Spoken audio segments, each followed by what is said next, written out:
Welcome, traveler, to the golden citadel of Mycenae. The sun sets low over the Argolid plain, casting long shadows across Cyclopean walls, so massive that later Greeks could only believe giants had placed these stones. But here is the mystery that haunts this place. How did a small group of migrant warriors, arriving on these shores 4,000 years ago, transform scattered villages into the most powerful civilization the ancient Mediterranean had ever witnessed? And why, after 3 centuries of absolute dominance, did everything they built collapse within a single generation, leaving only legends and ruins behind? You stand now where kings once walked, where golden death masks covered the faces of warrior princes, where scribes recorded the movements of thousands of workers in a writing system that would vanish for 3,000 years. The honey-gold limestone of these walls still catches the dying light, and somewhere beneath your feet lie the treasures that inspired Homer to call this place rich in gold. This is not merely an introduction to Mycenaean history. This is a complete journey through an entire world, from its first uncertain beginnings, around 2,000 years before Christ, to its catastrophic end, around 1100. Together, we will witness the arrival of Indo-European peoples on the Greek peninsula, watch as they forge a new identity with the indigenous Helladic populations they encountered. We will see the rise of palatial centers at Tiryns, Pylos, Thebes, and here at Mycenae itself. We will follow Mycenaean warriors as they conquer Minoan Crete, absorbing its artistic brilliance while maintaining their martial traditions. We will decode the clay tablets inscribed with Linear B script, revealing a sophisticated bureaucracy that managed olive oil production, textile workers, and bronze weapon manufacture. We will sail aboard merchant vessels across the wine-dark sea to Cyprus, Egypt, and Anatolia. We will examine the boar-tusk helmets and figure-8 shields that made Mycenaean warriors feared throughout the eastern Mediterranean. And we will confront the great questions. Was there truly a Trojan War? What caused the Bronze Age collapse that swept away not just Mycenae, but entire civilizations across the ancient world? How did oral traditions preserve these memories through 4 centuries of darkness, until Homer transformed them into immortal poetry? The treasury of Atreus awaits with its corbelled dome, the largest until the Roman Pantheon. The Lion Gate still guards its secrets. The shaft graves have yielded their golden treasures, but the story of the people who created them remains the greatest treasure of all. If you find yourself drawn to these complete journeys through lost civilizations, please subscribe so you will not miss our next exploration. Each week, we bring you the full story of a vanished world, from first foundations to final echoes.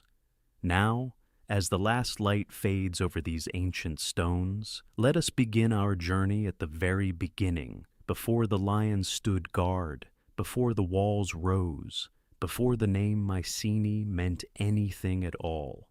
Let us travel back to a time when this land knew different peoples, different gods, and different dreams. Long before the Lion Gate rose above the Argolid, before bronze swords gleamed in warrior hands, before golden masks covered the faces of kings, other peoples walked this land. Their names are lost, their language remains unknown, yet their presence endures in broken pottery, crumbled walls, and the silent testimony of Earth itself. The Greek peninsula in the 3rd millennium before Christ belongs to a world without Greeks. Across the Aegean basin, communities of farmers and fishermen established themselves on hillsides and coastal plains, cultivating barley and wheat, tending sheep and goats, shaping clay into vessels of striking sophistication.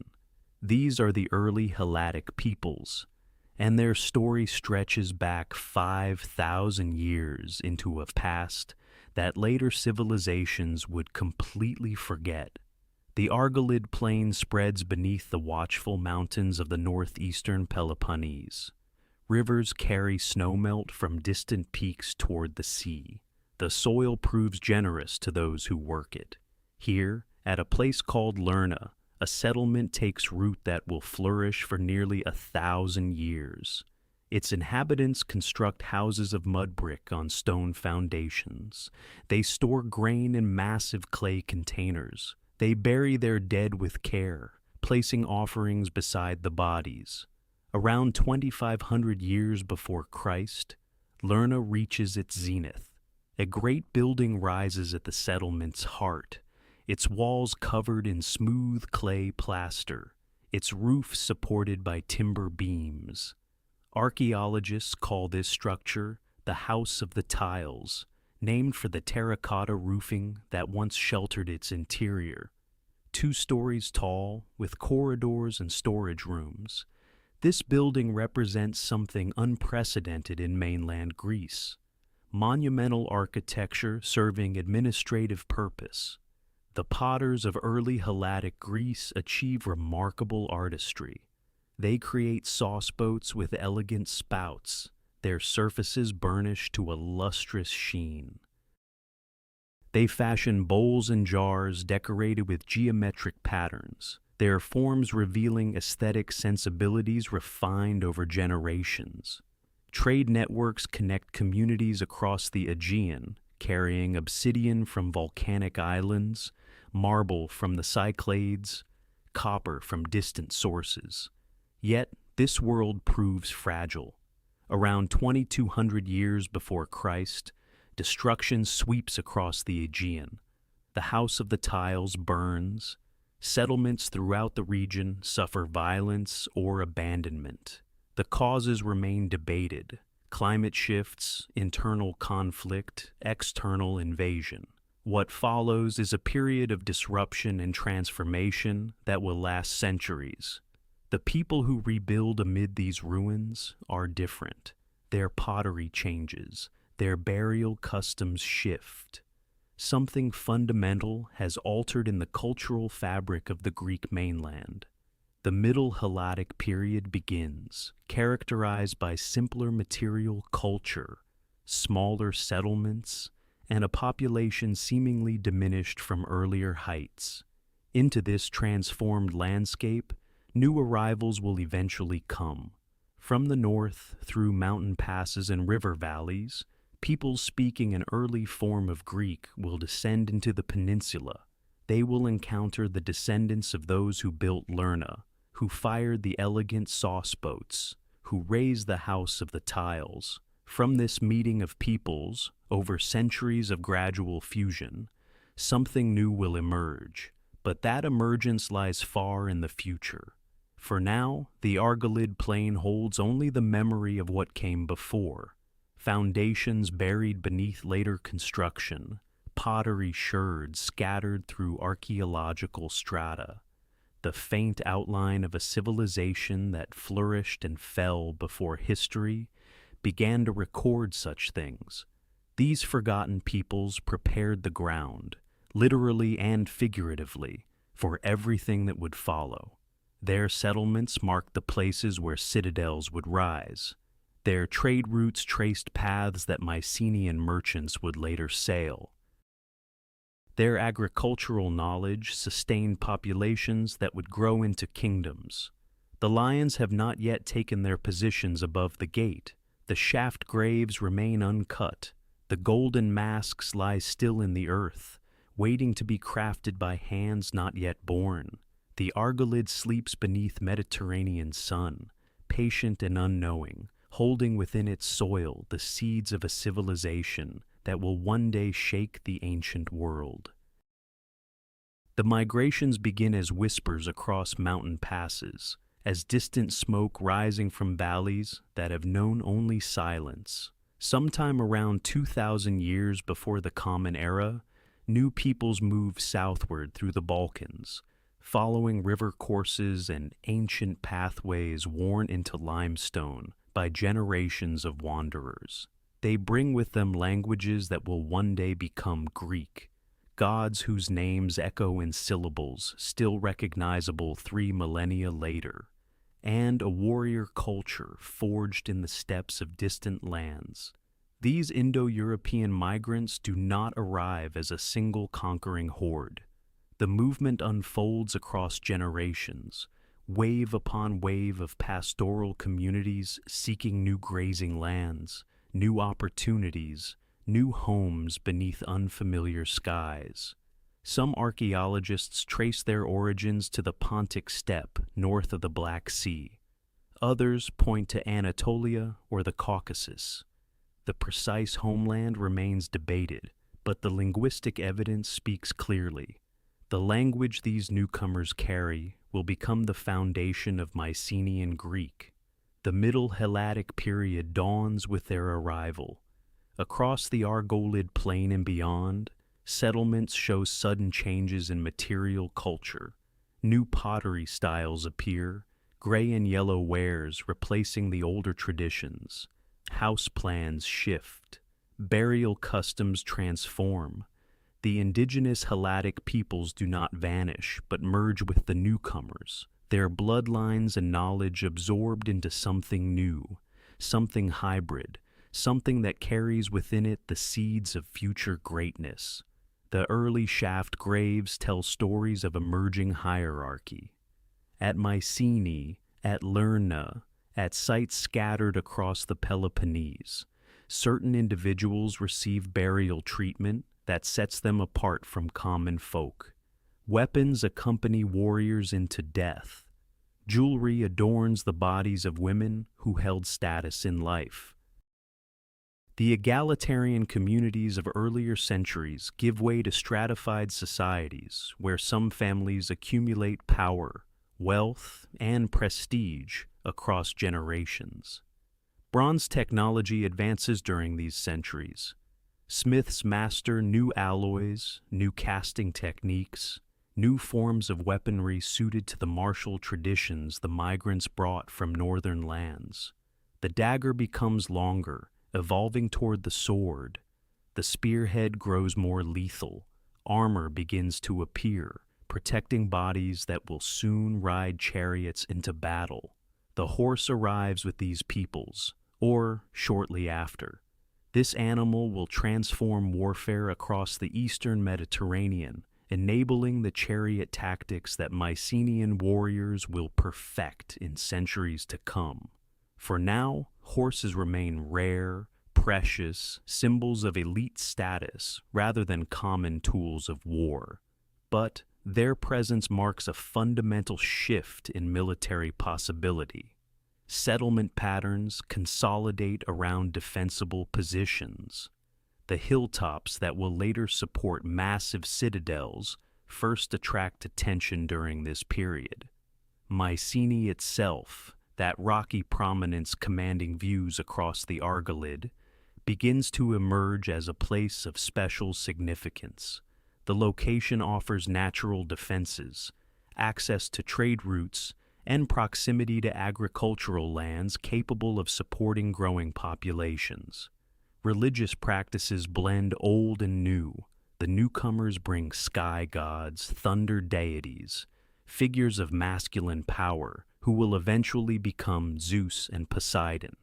The indigenous peoples contribute earth goddesses, fertility figures, chthonic powers rooted in the Mediterranean landscape. This synthesis produces the complex pantheon that Mycenaean tablets will later record. Gods whose names appear in Linear B script alongside offerings of oil and honey.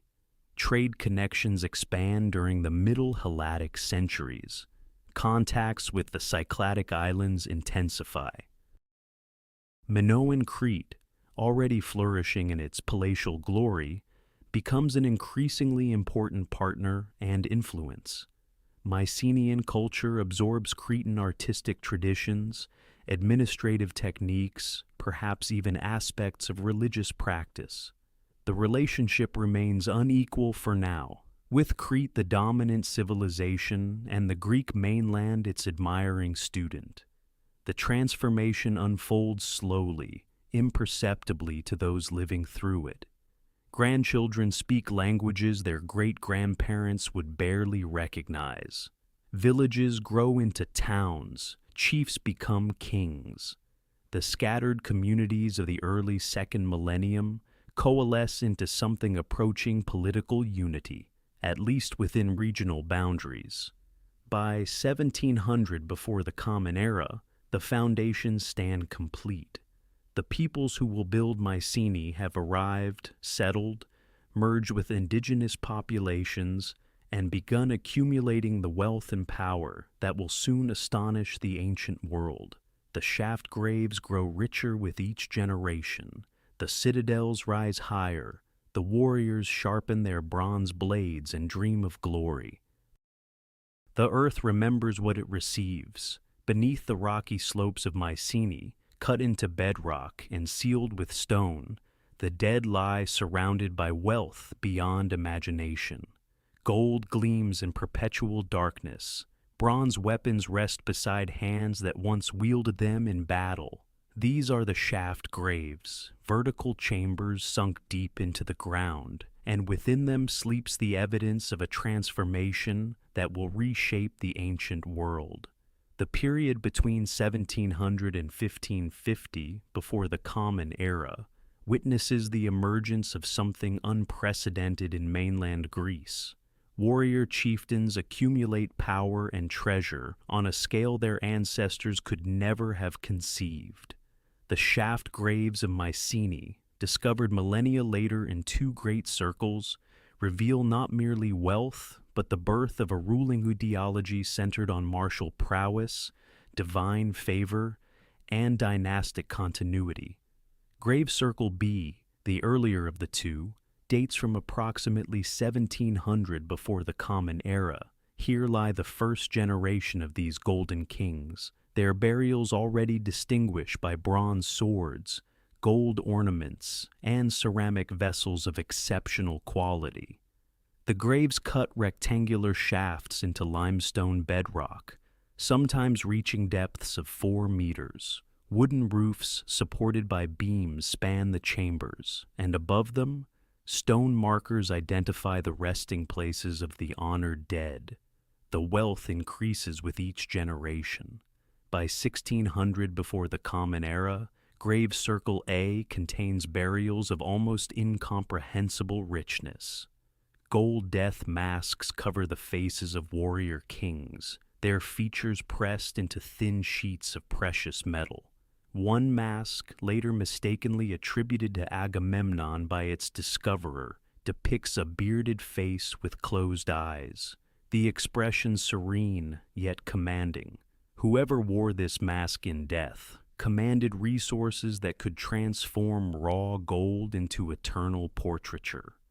The grave goods tell stories of violence and valor. Bronze daggers bear inlaid scenes of lion hunts, their blades decorated with gold, silver, and niello in techniques borrowed from Minoan craftsmen.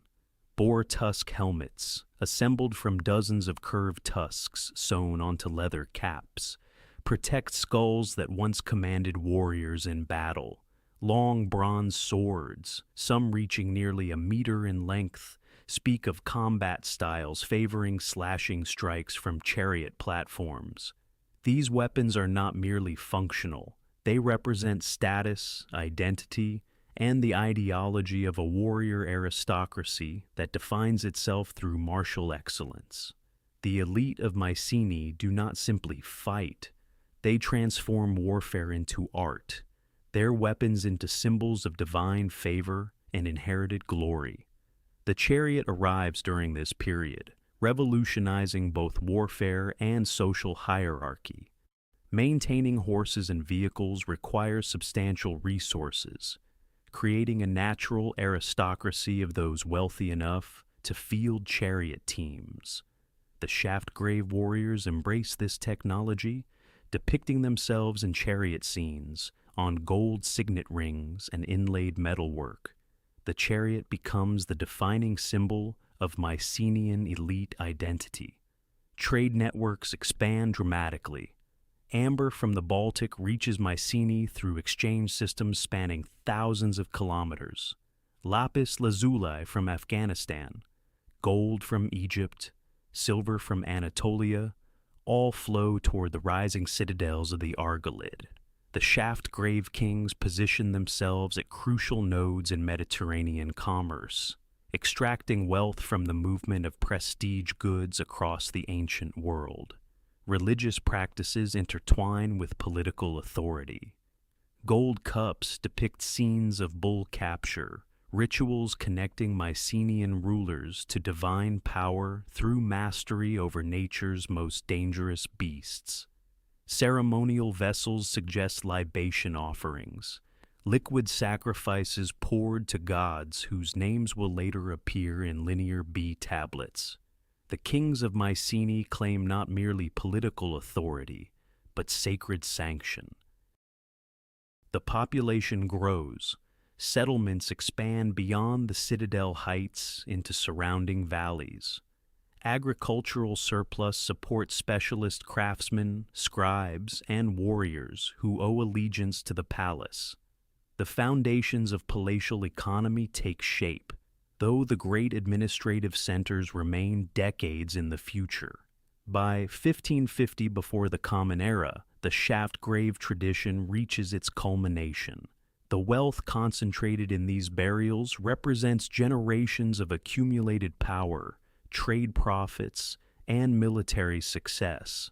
The warrior elite has established itself as the ruling class of a civilization poised for expansion. The golden masks stare into eternity, their features frozen in expressions of calm authority, while above them, the citadel walls rise ever higher toward the Mediterranean sun. The walls begin to rise. Massive limestone blocks, some weighing more than 100 tons, are dragged up the slopes of the Citadel Hill and fitted together without mortar. The precision defies explanation. Later, Greeks encountering these fortifications centuries after their builders vanished will conclude that only the Cyclopes, those one-eyed giants of myth, possess the strength to move such stones. The name persists, Cyclopean masonry, a testament to engineering that seemed beyond human capability. Between 1550 and 1450 before the Common Era, Mycenae transforms from wealthy chieftain's seat into the dominant power of the Argolid plain. The shaft grave tradition continues, but something fundamental shifts in how power expresses itself.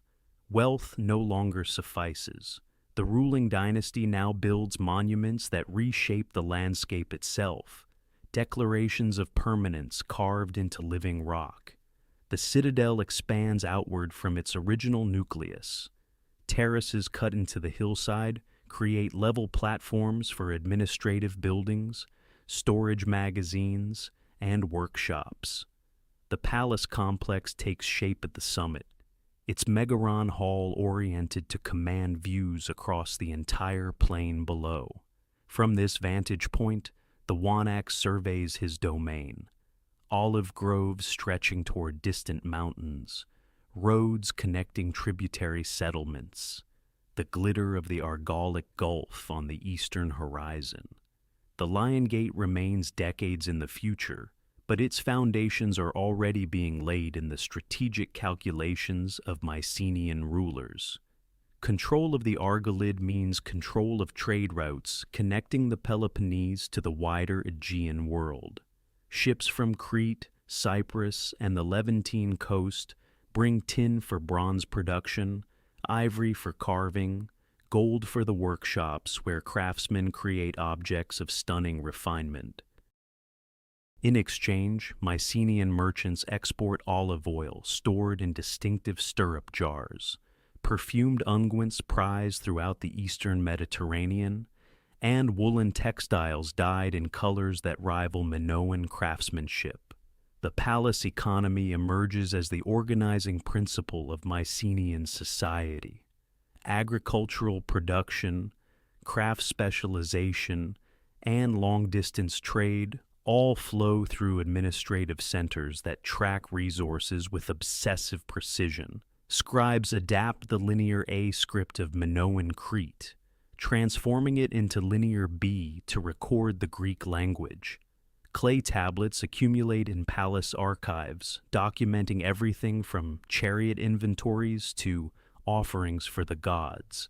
Tiryns rises on its own rocky outcrop, barely 15 kilometers from Mycenae.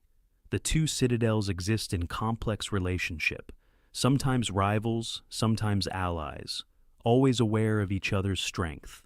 Tiryns develops its own Cyclopean fortifications, its own palace complex, its own network of dependent settlements. The Argolid becomes a landscape of competing power centers, each striving for regional dominance. Yet Mycenae gradually establishes primacy. Its location proves strategically superior, commanding the main routes northward toward the Isthmus of Corinth and the Greek mainland beyond.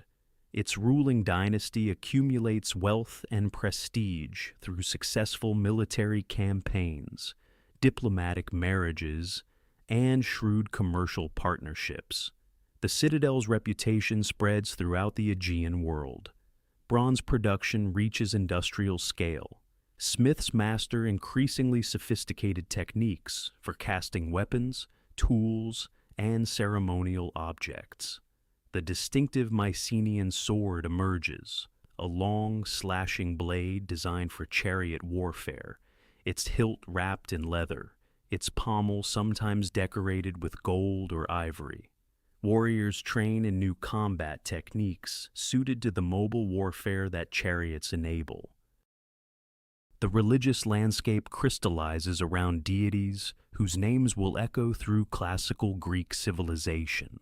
Tablets from this era record offerings to Poseidon, Zeus, Hera, and Athena.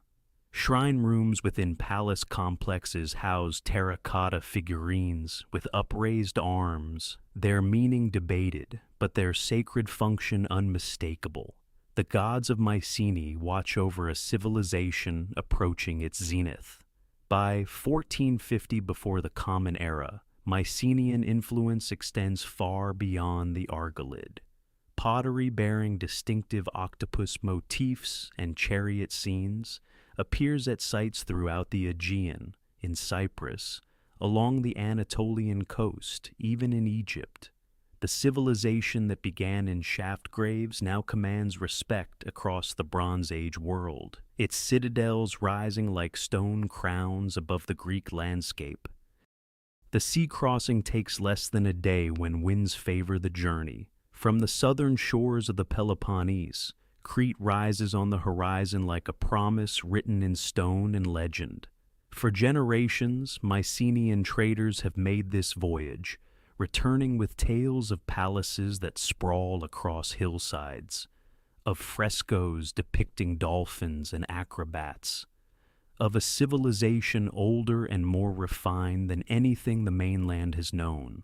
The Minoans have dominated Aegean commerce for centuries, their ships carrying goods from Egypt to Anatolia, their artisans producing work of extraordinary delicacy.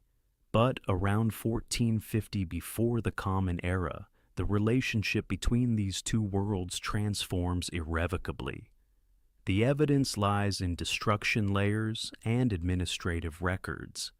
At Knossos, the great palace complex that has served as the heart of Minoan civilization for half a millennium, archaeologists discover a dramatic shift in the written record. Linear A, the undeciphered script of the Minoans, disappears from the tablets. In its place appears Linear B, the syllabic writing system that records an early form of Greek. The language of the conquerors replaces the language of the conquered. What precipitates this takeover remains debated. Some scholars point to the catastrophic eruption of Thera, occurring perhaps a generation earlier, which may have weakened Minoan naval power and disrupted trade networks. Others emphasize the growing military sophistication of the Mycenaean kingdoms, their mastery of chariot warfare, their hunger for the wealth flowing through Cretan ports. Perhaps opportunity and ambition simply converge at the right moment. The Knossos throne room tells a story of transformation. The alabaster seat, flanked by painted griffins, now accommodates a Mycenaean wanax rather than a Minoan priest-king. The administrative apparatus continues functioning, but under new management. Scribes trained in Linear B record inventories of chariots, weapons, textiles, and agricultural produce. The palace economy persists, its bureaucratic machinery too valuable to dismantle. Yet the conquerors prove themselves students as much as masters. Mycenaean art absorbs Minoan influences with remarkable speed. Fresco painters from Crete travel to mainland citadels, bringing techniques perfected over centuries. The fluid naturalism of Minoan marine motifs appears on Mycenaean pottery. Architectural innovations, including light wells and lustral basins, find their way into palace designs at Mycenae and Tiryns. The warrior frescoes at Knossos capture this cultural fusion. Figures in boar tusk helmets, unmistakably Mycenaean military equipment, march across walls painted in the delicate Minoan style. Hunting scenes depict the aggressive energy of mainland aristocratic culture, rendered with Cretan artistic refinement. Two civilizations merge in pigment and plaster. Control of Crete grants the Mycenaeans access to established trade routes spanning the eastern Mediterranean. Cretan harbors have long served as waypoints for ships carrying copper from Cyprus, tin from distant sources, luxury goods from Egypt and the Levant. Mycenaean merchants now inherit these commercial networks, their stirrup jars of perfumed oil and wine joining the flow of goods that has enriched Crete for generations. The absorption proves remarkably thorough. Within decades, Mycenaean cultural markers dominate the island. Burial practices shift toward mainland traditions. Religious iconography incorporates Mycenaean deities alongside older Cretan gods. The labyrinthine complexity of Minoan palace life gives way to the more centralized authority familiar from Mycenae and Pylos. Yet the Mycenaeans are not content merely to inherit, they build. The century following the conquest of Crete witnesses the greatest construction program the Aegean world has ever seen. Across the Greek mainland, citadels rise from rocky prominences, their walls so massive that later generations will attribute their construction to the Cyclopes, those one-eyed giants of myth who alone possess strength sufficient to lift such stones. At Tiryns, barely 15 kilometers from Mycenae itself, engineers undertake works that defy comprehension. The citadel's walls reach thickness of 8 meters in places, constructed from limestone blocks fitted together without mortar, yet so precisely joined that a knife blade cannot penetrate the seams. Within these walls, corbelled galleries stretch into darkness, their roofs formed by progressively overlapping stones that create pointed arches of extraordinary strength. These passages serve multiple purposes: storage for grain and oil, shelter during siege, covered approaches to hidden posterns. The megaron emerges as the defining architectural achievement of this building age. This great hall, rectangular in form, with a central hearth flanked by 4 columns supporting the roof, becomes the heart of every major palace. At Tiryns, the megaron floor bears elaborate painted designs, geometric patterns in red and blue that frame the circular hearth, where fires burn perpetually.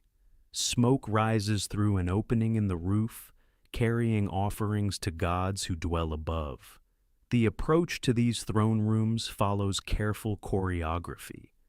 Visitors pass through successive courtyards, each transition marking movement from public to increasingly restricted space. Propylaea, monumental gateways with columns and painted walls, control access and impress arrivals with royal power. By the time a visitor reaches the Megaron itself, the accumulated weight of architecture has communicated unmistakable messages about the authority residing within. At Mycenae, the Lion Gate takes form during this century of construction. Two massive limestone blocks lean together above the entrance, supporting a relieving triangle filled with a carved slab depicting two lions flanking a column, their heads now lost, once faced outward toward approaching visitors. This heraldic imagery announces dynastic power, the lions serving as guardians and symbols of royal authority. Behind these walls, palace complexes sprawl across the upper citadel. Workshops cluster near storage magazines, where rows of pithoi, great ceramic jars taller than a man, hold olive oil, wine, and grain. Administrative quarters house the scribes whose clay tablets record the endless details of palatial economy. Cult centers maintain shrines where figurines of goddesses receive offerings. The engineering knowledge required for these constructions represents accumulated wisdom spanning generations. Builders understand load distribution, the properties of different stone types, the importance of drainage systems that channel rainwater away from foundations. At Tyrans, underground passages lead to springs outside the walls, ensuring water supply during siege. At Mycenae, similar tunnels descend through bedrock to hidden cisterns. These are not merely fortresses, they are statements of permanence, declarations that the power concentrated within these walls intends to endure across centuries. The labor required for their construction mobilizes thousands of workers over decades, coordinated by administrators whose organizational capabilities match the ambition of their architectural visions. The palace at Pylos, though lacking the cyclopean fortifications of its argolid counterparts, demonstrates equal sophistication in its planning. Here, the Megaron achieves perhaps its finest expression, its walls covered with frescoes depicting griffins, lions, and scenes of ritual activity. The throne stands against one wall, positioned so that the ruler faces the great hearth and the entrance beyond. Throughout the Mycenaean world, this century establishes patterns that will define palatial civilization until its end. The Megaron becomes sacred space. The Cyclopean wall becomes symbol of invincible power. The corbelled gallery becomes engineering marvel. These builders create not merely structures, but a visual language of authority that speaks across millennia to all who encounter their works. The clay remembers every stylus stroke. In the archive rooms of the great palaces, thousands of small tablets accumulate like autumn leaves, each one pressed with the angular marks that scholars will one day call Linear B. This writing system, adapted from the earlier Minoan Linear A script after the conquest of Crete, becomes the administrative backbone of Mycenaean civilization during the 14th and 13th centuries before the Common Era. The scribes work in dedicated chambers adjacent to the Megaron, their tools simple but effective.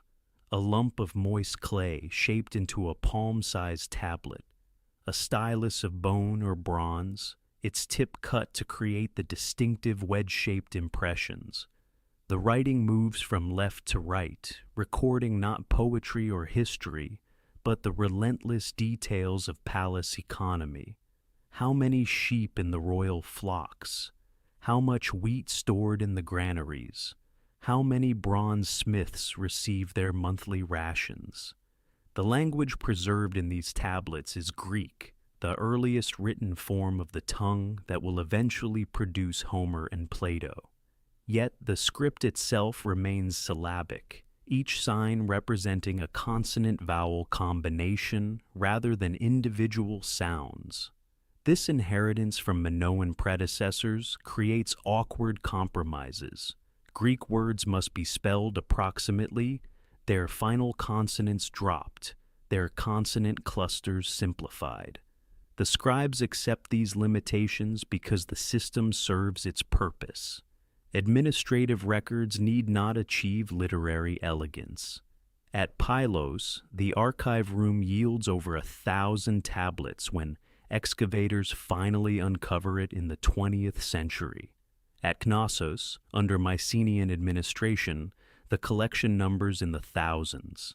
Mycenae itself, Tiryns, Thebes, each palace maintains its own scribal core, its own archive of economic documentation. The tablets record a world of meticulous accounting that reveals the true complexity of palatial civilization.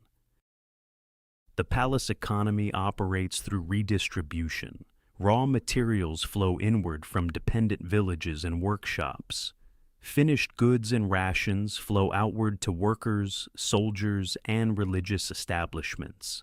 The scribes track every transaction, every obligation, every delivery. Bronze ingots arrive from distant sources and are allocated to smiths, whose names and locations the tablets preserve. Textile workers receive their wool allotments, their production quotas carefully specified. Shepherds account for their flocks down to individual animals. Religious offerings receive equal attention. The tablets list dedications to deities whose names echo through later Greek religion. Poseidon appears, and Zeus, and Hera. Dionysus emerges unexpectedly, his worship already established centuries before classical Greeks will celebrate his mysteries. The scribes record oil and honey and grain destined for sanctuaries, the quantities precise, the recipients divine. The training of scribes remains invisible in the archaeological record, yet the consistency of the script across sites suggests formal instruction. Young men learn the approximately 90 syllabic signs, the ideograms representing commodities, the numerical system based on units of 10. They practice on clay that will be recycled, their errors smoothed away, and the surface prepared for fresh attempts. Only competent work survives to enter the archives. The tablets themselves were never meant to last. Unbaked clay served for temporary records, the accounts of a single year or season. When the palaces burn, fire accidentally preserves what time would have dissolved. The destruction that ends Mycenaean civilization paradoxically saves its written voice for posterity. These documents reveal a society of remarkable organizational sophistication. The Wanax, the king, stands at the apex of a hierarchy that extends through regional governors and local officials to the workers who produce the wealth the tablets enumerate. Land tenure, military obligations, craft specialization, all find expression in the angular marks pressed into clay. The scribes serve as the memory of the state, their records enabling the coordination of thousands of laborers across dozens of communities. Yet, the writing remains purely functional. No Mycenaean scribe records a myth, composes a poem, or preserves a royal chronicle. The technology of literacy serves administration alone, its potential for cultural expression unrealized. When the palaces fall and the scribes disperse, writing itself vanishes from the Greek world for 4 centuries. The stories that survive will travel through memory and voice alone. The throne stands at the heart of power. In the great megaron of Mycenae, a single carved seat occupies the central position against the right-hand wall, positioned so that firelight from the circular hearth illuminates whoever sits upon it. 4 wooden columns, painted in spiraling patterns of red and blue, support the roof above. Smoke rises through an opening in the ceiling, carrying offerings to the gods who sanction royal authority. The man who occupies this throne bears a title preserved in linear B tablets across every major palace: Wanax. The Wanax rules not through military force alone, but through a complex web of religious, economic, and political obligations that bind his kingdom together. He serves as supreme priest, chief administrator, and war leader simultaneously. The tablets reveal his special relationship with the divine, recording offerings made specifically on his behalf to Poseidon, Zeus, and other deities whose names already echo through the Greek world. His authority carries sacred weight, his person touched by powers beyond ordinary human reach. Beneath the Wanax stands the Lauagetas, a title meaning something like leader of the people or commander of the host. This second-ranking official controls military affairs and holds substantial landholdings recorded separately in palace archives. The relationship between Wanax and Lauagetas remains unclear, perhaps hereditary offices within competing noble families, perhaps appointed positions within a single royal lineage. The tablets preserve the titles, but not the tensions that surely existed between them. The kingdom divides into administrative districts, each governed by officials whose titles appear repeatedly in the records. The Korede oversees local affairs in each district, collecting taxes, organizing labor, and ensuring that quotas of goods flow toward the palace. Below him serves the Prochoret, a deputy who handles daily administration. These men form the middle layer of a bureaucracy that reaches from the throne room to the smallest village. Land ownership follows patterns that reveal the social hierarchy. The Wanax holds a temenos, a sacred precinct of exceptional size and productivity. The Lauagetas possesses similar, though smaller, holdings. Below them, the Telestai, perhaps religious officials or local aristocrats, control substantial estates. Ordinary people work plots designated as kekamena, communal land distributed according to complex arrangements the tablets only partially illuminate. The palace economy operates through redistribution. Farmers deliver grain, shepherds bring wool, craftsmen contribute finished goods. The palace stores these resources in vast magazines, then redistributes them as rations to workers, offerings to gods, and trade goods for foreign exchange. The Wanax sits at the center of this system, his authority legitimized by his role as provider and protector. Military obligations bind the kingdom together. The tablets list men required to provide rowers for ships, soldiers for campaigns, and horses for chariot warfare. The Wanax commands these forces, leading them personally into battle or delegating to the Lauagetas. Bronze armor, figure-8 shields, and boar tusk helmets mark the warrior elite who form the core of Mycenaean military power.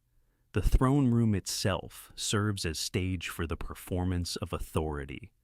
Foreign ambassadors approach through carefully designed architectural sequences, passing through gates and courtyards that emphasize the power awaiting them. Wall paintings depict hunting scenes, processions, and martial imagery that reinforce royal ideology. The Wanax receives visitors seated before the sacred hearth, surrounded by symbols of divine favor and earthly might. Yet this elaborate system contains inherent fragilities. Power concentrates so completely in the palace that disruption at the center threatens the entire structure. The Wanax depends on scribes to track obligations, on officials to enforce them, on trade networks to supply bronze and other necessities. Remove any element and the system falters. The very sophistication that enables Mycenaean kingdoms to coordinate thousands of workers across vast territories also creates vulnerabilities that simpler societies avoid. The chariot changes everything. Across the sun-baked plains of the Argolid, these light vehicles transform warfare from chaotic infantry clashes into coordinated aristocratic combat.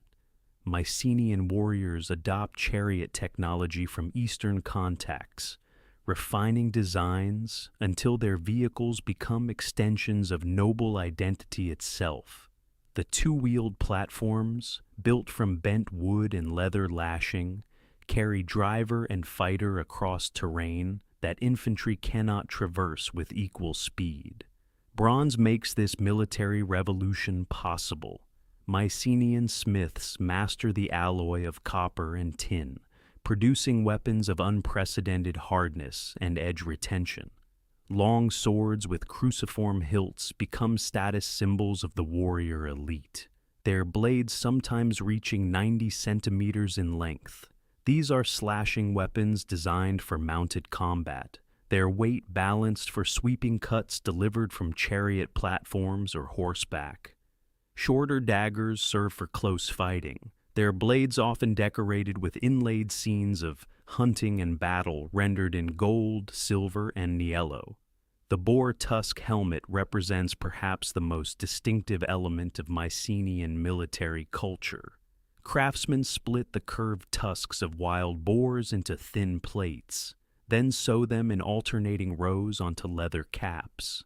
The resulting helmets gleam white in Mediterranean sunlight, their overlapping tusks creating both protection and psychological impact.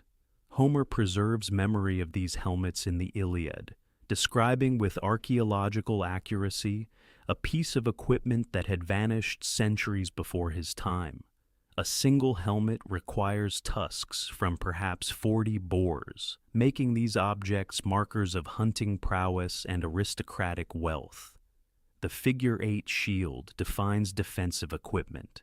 These massive body shields, constructed from multiple layers of ox hide stretched over wooden frames, cover warriors from chin to ankle. Their distinctive shape allows fighters to peer round the edges while maintaining protection. Frescoes at Mycenae and Tiryns depict processions of warriors carrying these shields, their surfaces sometimes painted with decorative patterns. Smaller round shields also appear in the archaeological record, suggesting tactical flexibility depending on combat circumstances. Armor evolves throughout the palatial period. The Dendra panoply, discovered in a 15th century tomb, reveals the sophistication of Mycenaean bronze working. This complete suit of plate armor includes a cuirass of overlapping bronze sheets, shoulder guards, arm protection, and a collar piece. The weight approaches 15 kilograms, limiting mobility but providing extraordinary protection. Such armor represents the pinnacle of defensive technology, reserved for the wealthiest warriors who fight from chariots rather than on foot. Spears serve as primary offensive weapons for most fighters. Bronze spearheads with long sockets attached to ash wood shafts, creating thrusting weapons effective against both armored and unarmored opponents. Javelin points, lighter and designed for throwing, allow warriors to engage enemies at distance before closing for hand-to-hand combat. The combination of thrown and thrusting spears creates tactical depth that infantry formations exploit. Military organization reflects palatial hierarchy. Linear B tablets record military obligations, listing chariots, wheels, and armor held by various officials and territories. The Wanex commands military resources, but local basileis lead contingents from their districts. Chariot crews require specialized training, their coordination between driver and fighter demanding practice that only aristocratic leisure permits. Common soldiers fight as infantry, equipped with simpler weapons and minimal armor. Fortification design reveals defensive priorities. The massive cyclopean walls surrounding palatial centers resist siege warfare, their thickness defeating any Bronze Age battering technology. Underground passages provide access to water sources during sieges. Narrow gates force attackers into killing zones, where defenders hold every advantage. These fortifications suggest a world of endemic warfare, where kingdoms compete for territory, trade routes, and prestige through military force. The warrior culture permeates Mycenaean society. Grave goods consistently include weapons, even in modest burials. Frescoes celebrate hunting and combat. Religious iconography incorporates martial imagery. Young aristocrats train from childhood in chariot handling, weapons use, and the hunting that provides both military practice and the boar tusks for their helmets. This martial ethos will echo through Greek culture for millennia, shaping ideals of heroic excellence that Homer immortalizes. The same ships that carry warriors carry commerce. Mycenaean maritime power serves dual purposes, projecting military force while simultaneously weaving trade networks that span the entire eastern Mediterranean, from the harbors of Nauplia, Pylos, and the coastal settlements of the Argolid. Vessels laden with distinctive stirrup jars venture toward distant shores where Mycenaean goods command premium prices. The stirrup jar becomes the signature container of this commercial empire. These elegant vessels, with their false spout and two handles resembling stirrups, hold the precious commodities that fuel Mycenaean wealth. Perfumed olive oil, scented with rose, sage, and coriander, travels in these containers to markets from Egypt to the Levant. The oil serves cosmetic, ritual, and medicinal purposes, and Mycenaean perfumers develop sophisticated techniques for infusing fragrances that make their products highly desirable across the ancient world. Wine flows outward in similar quantities. The terraced hillsides of the Greek mainland produce vintages that find eager consumers throughout the Mediterranean basin. Linear B tablets record vast quantities of wine stored in palace magazines, much of it destined for export.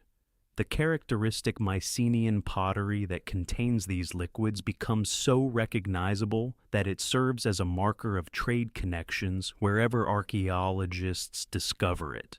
The Uluburun shipwreck, discovered off the Turkish coast, provides an extraordinary window into Bronze Age maritime commerce.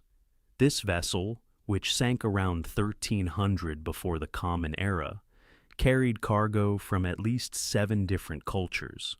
Cypriot copper ingots numbering in the hundreds share space with tin from distant Afghanistan, ebony from Africa, elephant ivory, hippopotamus teeth, Baltic amber, and Mycenaean pottery. The ship itself may have been Canaanite or Cypriot, but its cargo demonstrates the interconnected nature of late Bronze Age trade. Mycenaean merchants established permanent trading posts throughout the eastern Mediterranean. Cyprus becomes a crucial partner, its copper mines providing the essential ingredient that, combined with tin, produces bronze. Mycenaean pottery appears in such quantities at Cypriot sites that some scholars suggest actual colonization rather than mere commercial exchange. The island serves as a way station for longer voyages eastward toward the wealthy markets of the Levantine coast. Egyptian records document Mycenaean presence in the land of the pharaohs. The palace at Thebes yields fragments of Mycenaean pottery, while Egyptian goods appear in Greek graves.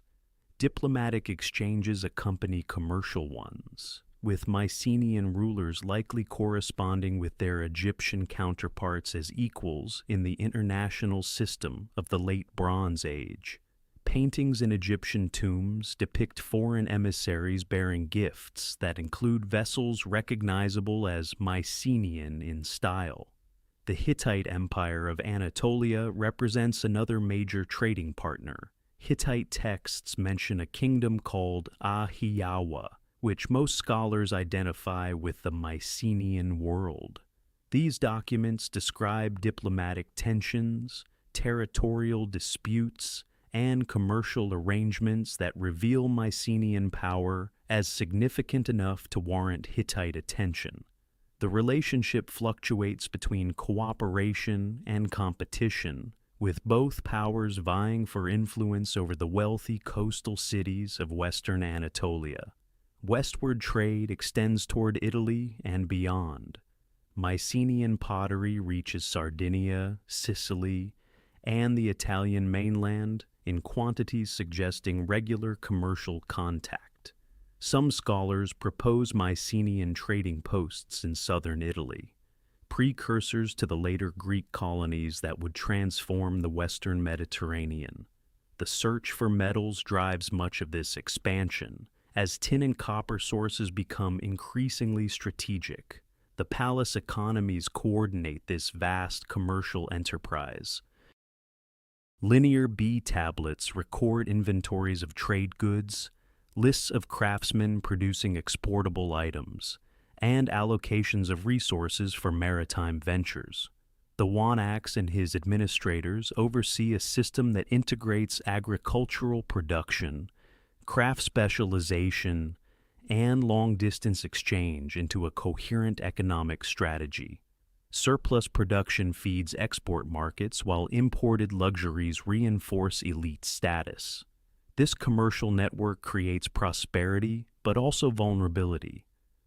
Mycenaean civilization becomes dependent on trade connections that span thousands of kilometers, involving dozens of partners whose stability cannot be guaranteed. When crisis strikes the eastern Mediterranean system, the disruption of these networks will contribute to catastrophic collapse. Yet behind every traded stirrup jar, every bronze sword crossing the wine-dark sea, stand the hands that shape them. The craftsmen of Mycenaean civilization form the productive backbone of palatial power, their workshops humming with activity that transforms raw materials into the goods sustaining elite prestige and international commerce. The bronze smiths occupy positions of particular importance.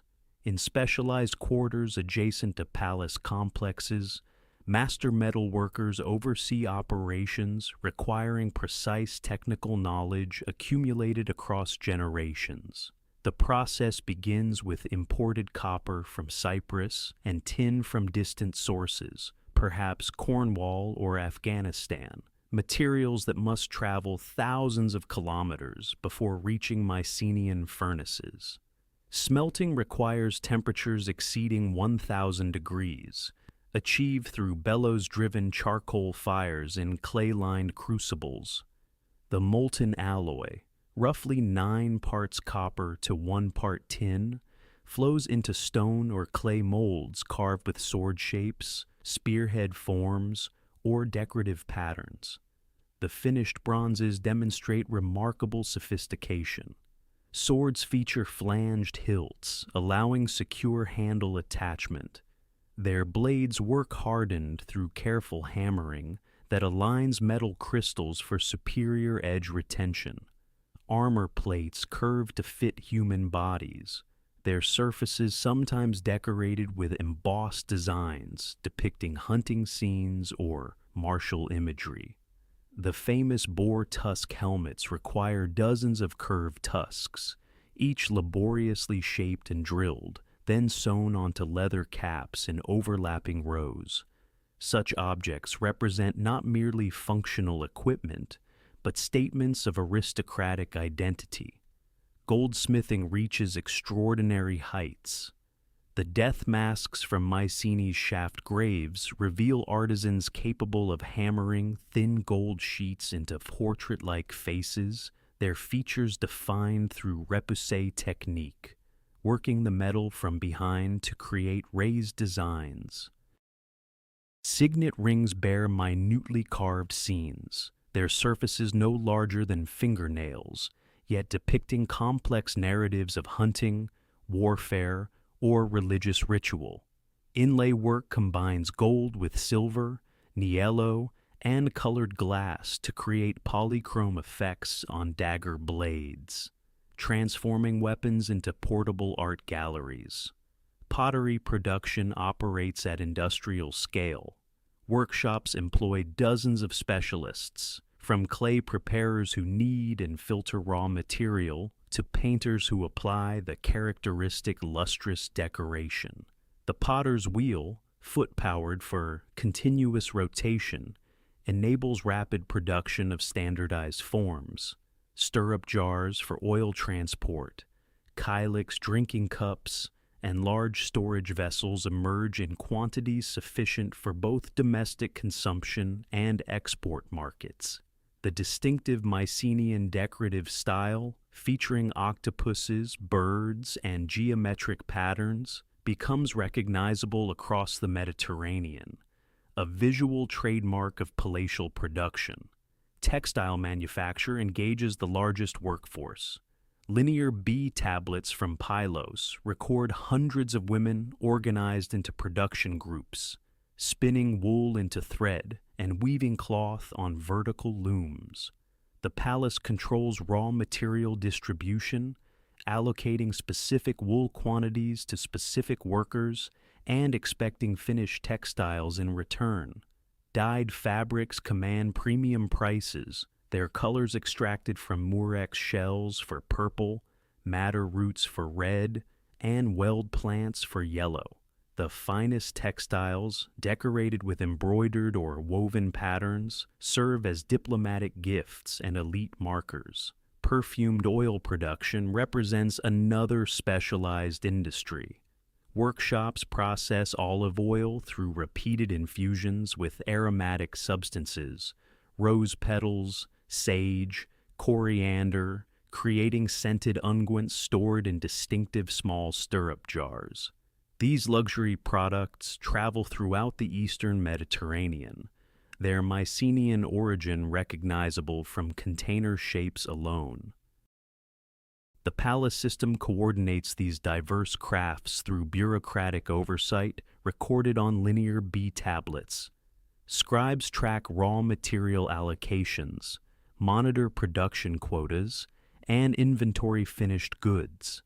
Craftsmen receive rations of grain, oil, and wine in exchange for their labor, bound to palatial service through economic dependency rather than formal slavery.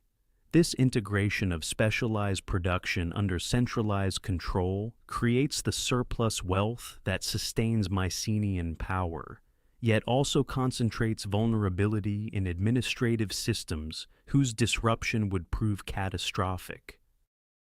The gods dwell among mortals here, within the same palatial complexes where craftsmen shape bronze and scribes record inventories. Sacred spaces open into realms where divine and human worlds intersect. Religion permeates every aspect of Mycenaean existence, woven so thoroughly into daily life that no clear boundary separates secular administration from sacred obligation. The shrine rooms reveal this integration. At Mycenae itself, a cult center occupies the southwestern slope below the palace, its interconnected chambers housing ritual activities spanning generations. Painted plaster altars stand against walls decorated with sacred imagery. Small terracotta figurines accumulate in corners and on benches, their arms raised toward heaven or folded across breasts in gestures of devotion or divine blessing.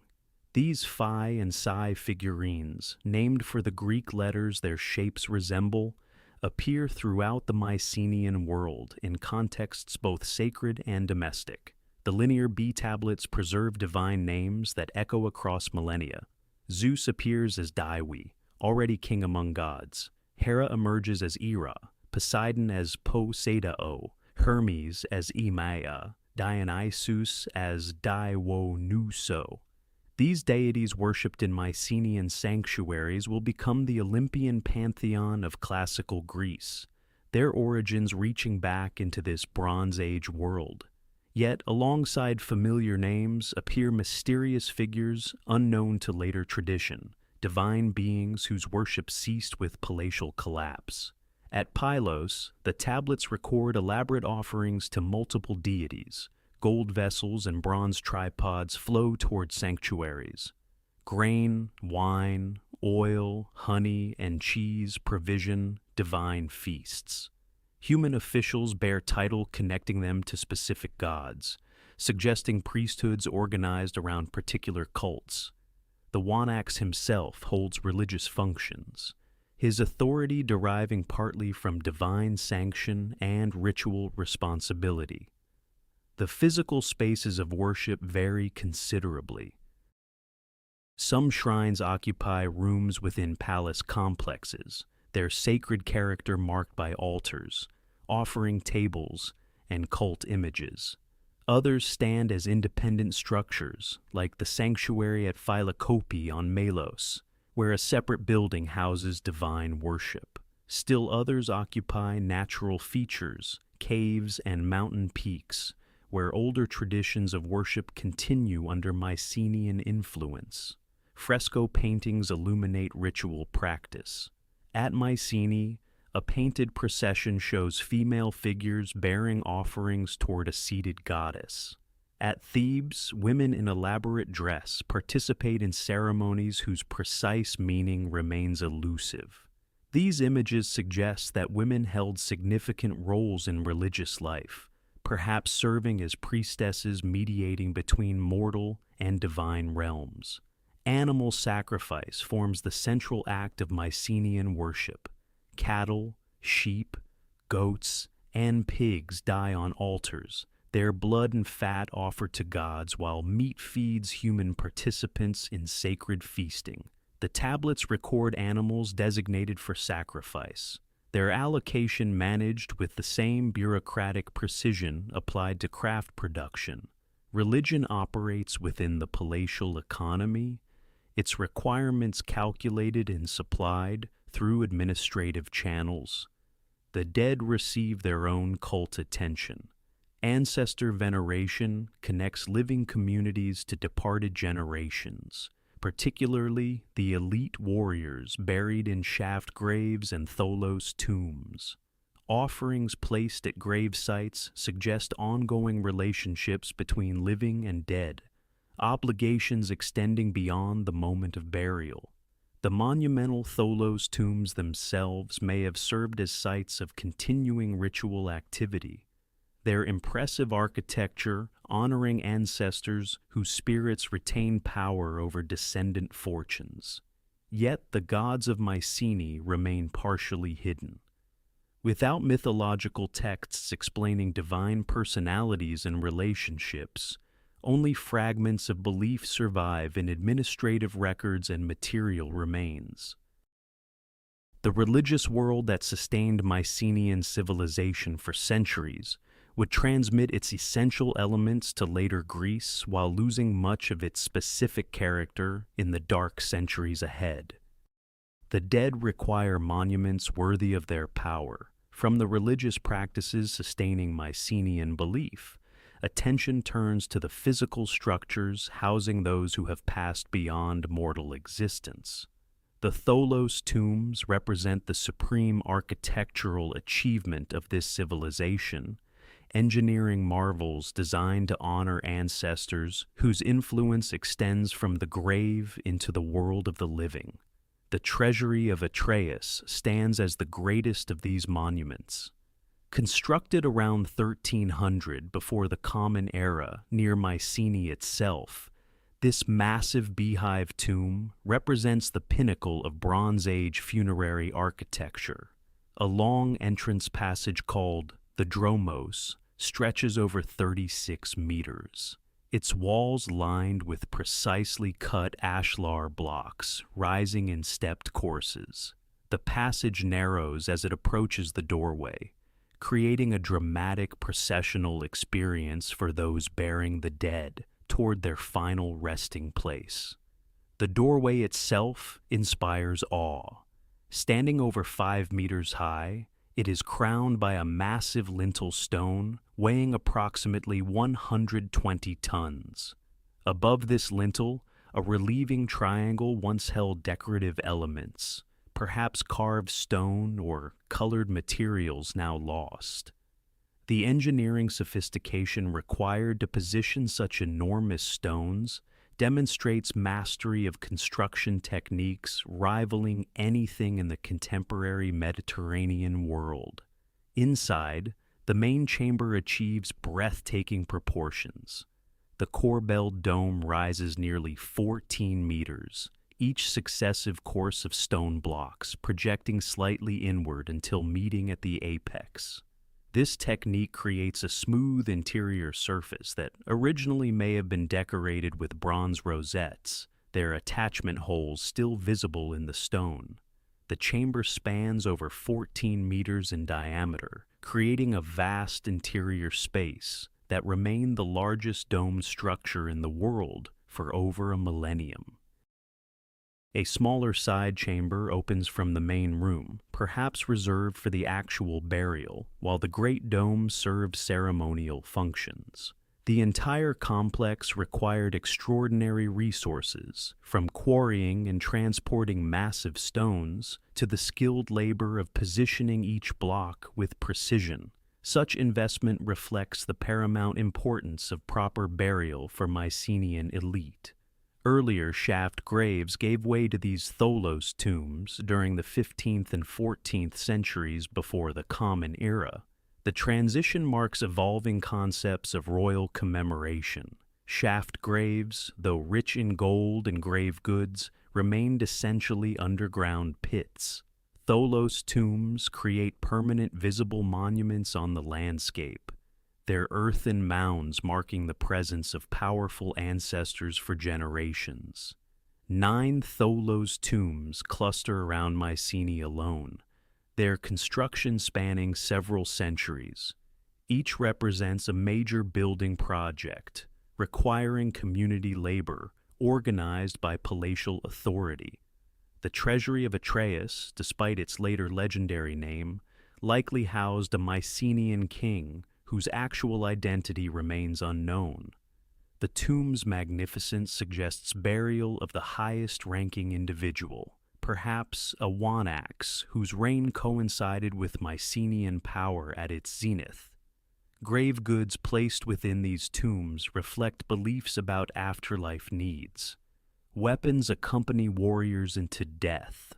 Jewelry adorns bodies prepared for eternal rest. Ceramic vessels once held food and drink offerings sustaining the deceased on their journey. Gold death masks, like those found in earlier shaft graves, preserve the features of the departed, maintaining their identity beyond physical decay. The relationship between living and dead remains active. Tholos tombs may have served as sites of continuing ritual activity, their impressive entrances allowing access for ceremonies honoring ancestors. The dead retain power over descendant fortunes, requiring ongoing attention and offerings. Family identity connects to ancestral tombs, lineage claims validated through association with buried predecessors. Similar Tholos tombs appear at other Mycenaean centers. Pylos or Komenos and Thebes each possess their own examples, though none match the treasury of Atreus in scale.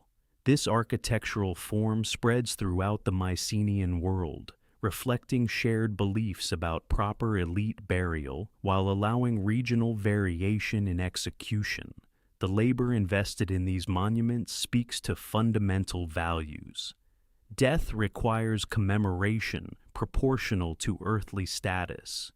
Ancestors demand housing befitting their continued importance. The living demonstrate piety through construction efforts honoring the dead. These massive tombs stand as permanent testimonies to Mycenaean beliefs about mortality, memory, and the obligations binding generations across the boundary of death itself.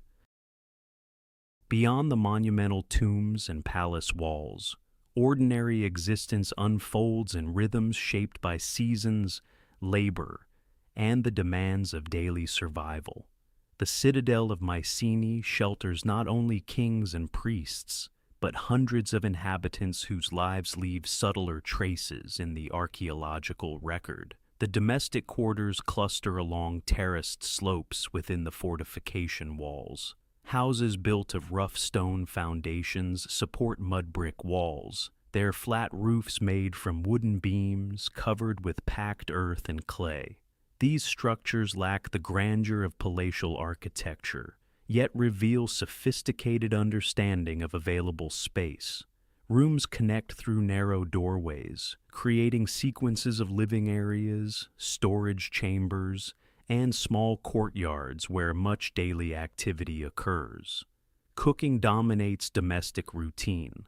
Hearths occupy central positions in main rooms, their circular clay platforms blackened by countless fires. Women tend these flames throughout daylight hours, preparing meals that sustain entire households. Terracotta cooking pots with tripod legs stand directly over coals, their contents simmering slowly. Flat griddles bake unleavened bread from barley flour, ground on saddle querns, whose worn surfaces testify to years of daily use. The diet centers on cereals supplemented by legumes, olive oil, and seasonal vegetables. Meat appears occasionally, reserved for festivals or special occasions, when animals from palace herds receive sacrifice. Fish from coastal waters reaches inland citadels preserved in salt or dried under Mediterranean sun. Wine diluted with water accompanies meals, stored in large pithoi sunk into earthen floors to maintain cool temperatures. Storage proves essential for survival. Every household maintains supplies against seasonal scarcity. Large ceramic vessels hold grain, oil, and dried foods. Smaller containers preserve herbs, spices, and medicinal preparations. The organization of storage spaces reflects careful planning, with different commodities segregated according to use and preservation requirements. Water collection presents constant challenges within fortified citadels. Women and children descend to springs outside the walls during peaceful times, carrying ceramic vessels balanced on heads or shoulders. Underground cisterns carved through living rock provide emergency supplies during siege conditions. The engineering required to create these water systems demonstrates how thoroughly defensive considerations shape daily existence. Textile production occupies women throughout the year. Spindle whorls of terracotta or stone twist raw wool into thread, their weight determining thread thickness. Looms set up in courtyards or larger rooms produce cloth for household use and palace tribute. The repetitive motion of spinning and weaving fills countless hours, transforming fleece into garments, blankets, and trade goods. Children learn their futures through observation and gradual participation. Boys accompany fathers to workshops or fields, absorbing skills through practice rather than formal instruction. Girls master domestic arts beside mothers and grandmothers, their education embedded in daily routine. Play exists within work, with small ceramic animals and miniature vessels suggesting childhood games that mirror adult activities. The sounds of citadel life create constant background presence. Bronze tools ring against stone in workshops. Grinding stones rasp as grain becomes flour.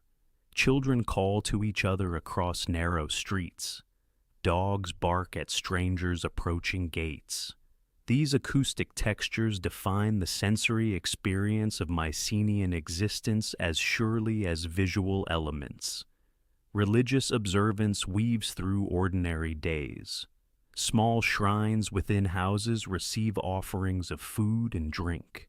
Protective figurines stand in corners, their raised arms invoking divine blessing. The boundary between sacred and secular remains permeable, with spiritual concerns informing decisions about planting, travel, and household management. Illness and injury receive treatment through combinations of practical medicine and religious appeal. Herbs gathered from surrounding hillsides provide remedies for common ailments. Serious conditions require intervention from specialists whose knowledge passes through generations. Death visits households regularly, claiming infants and elderly with particular frequency, reminding survivors of mortality's constant presence. Evening brings families together around hearth fires. Oil lamps of terracotta provide additional illumination, their small flames casting dancing shadows across plastered walls. Sleep comes on simple bedding spread across raised platforms or directly on packed earth floors. The cycle begins again with dawn, each day repeating patterns established across generations of citadel dwelling. Within the rhythms of daily existence, women occupy positions far more complex than domestic routine suggests. The linear B tablets preserve their presence with striking frequency, recording female names, occupations, and economic contributions that reveal a society dependent upon their labor and expertise. The textile industry stands as the largest organized workforce in Mycenaean palatial economies, and women dominate its ranks entirely. At Pylos alone, administrative records document approximately 1,500 female textile workers distributed across multiple production centers. These are not casual spinners working occasionally between household tasks. They represent a highly organized labor force, their output measured, their rations calculated, their children counted alongside them in palace inventories.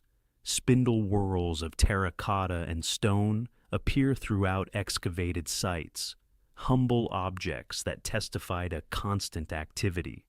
Women spin raw wool into thread using drop spindles, a skill requiring years to master fully.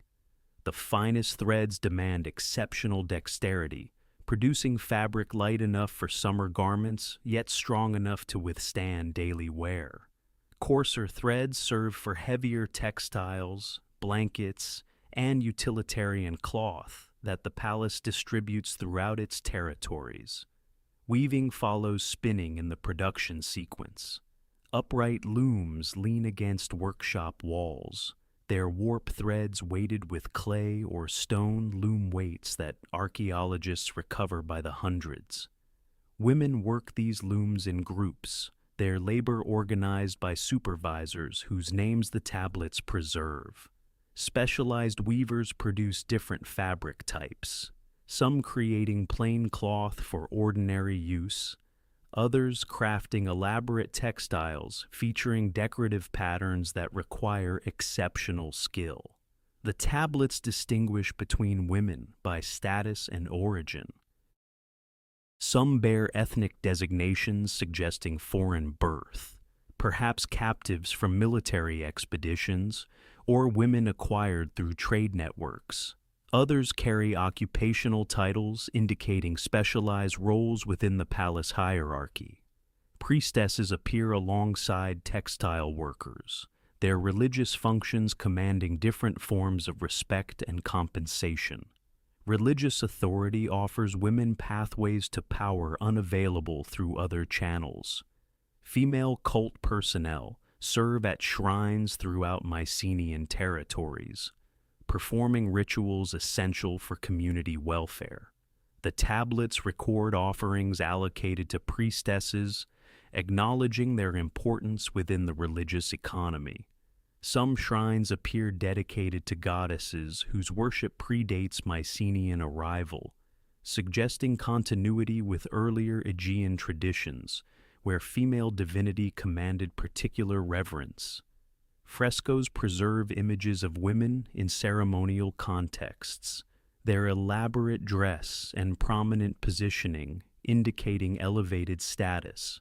Processions feature female figures carrying offerings, their gestures suggesting active participation in religious observances rather than passive attendance. The famous fresco fragments from Tiryns and Thebes depict women of obvious importance, their clothing richly decorated, their bearing confident. Elite women occupy positions within palace households that the tablets only partially illuminate.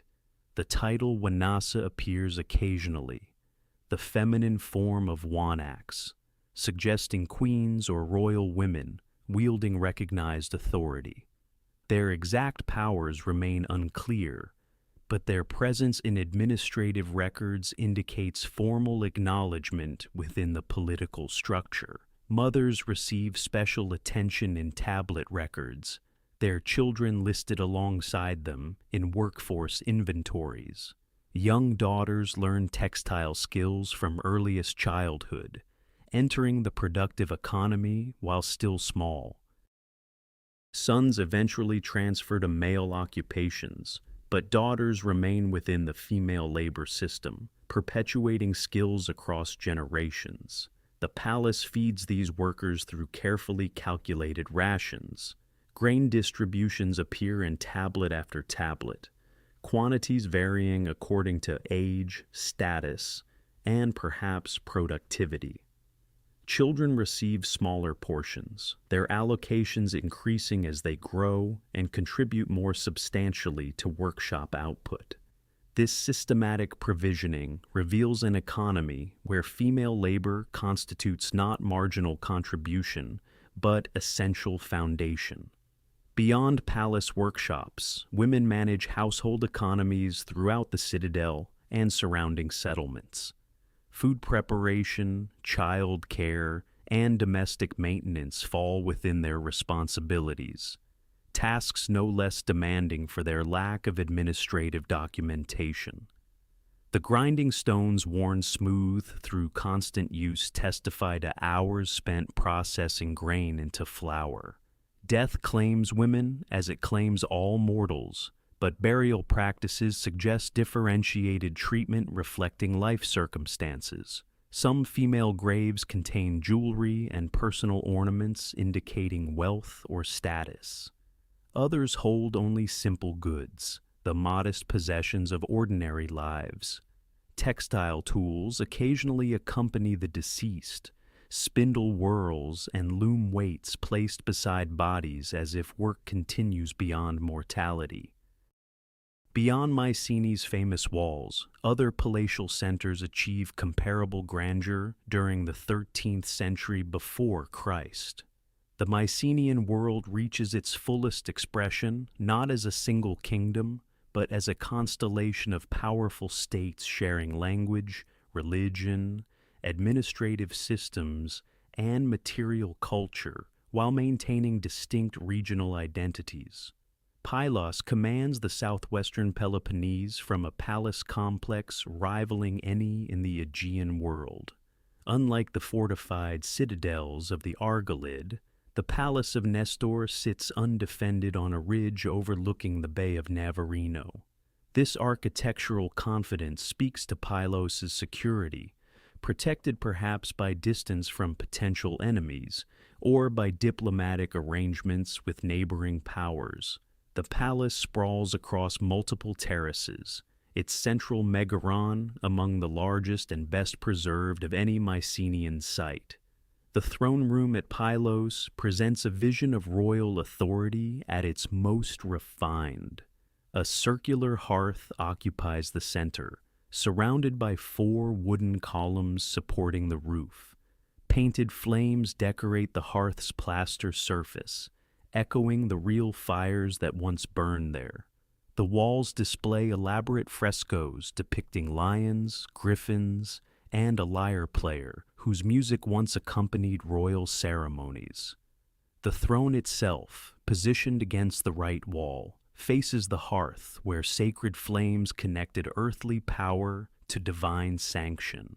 Linear B archives from Pylos provide the most comprehensive documentation of any Mycenaean palace.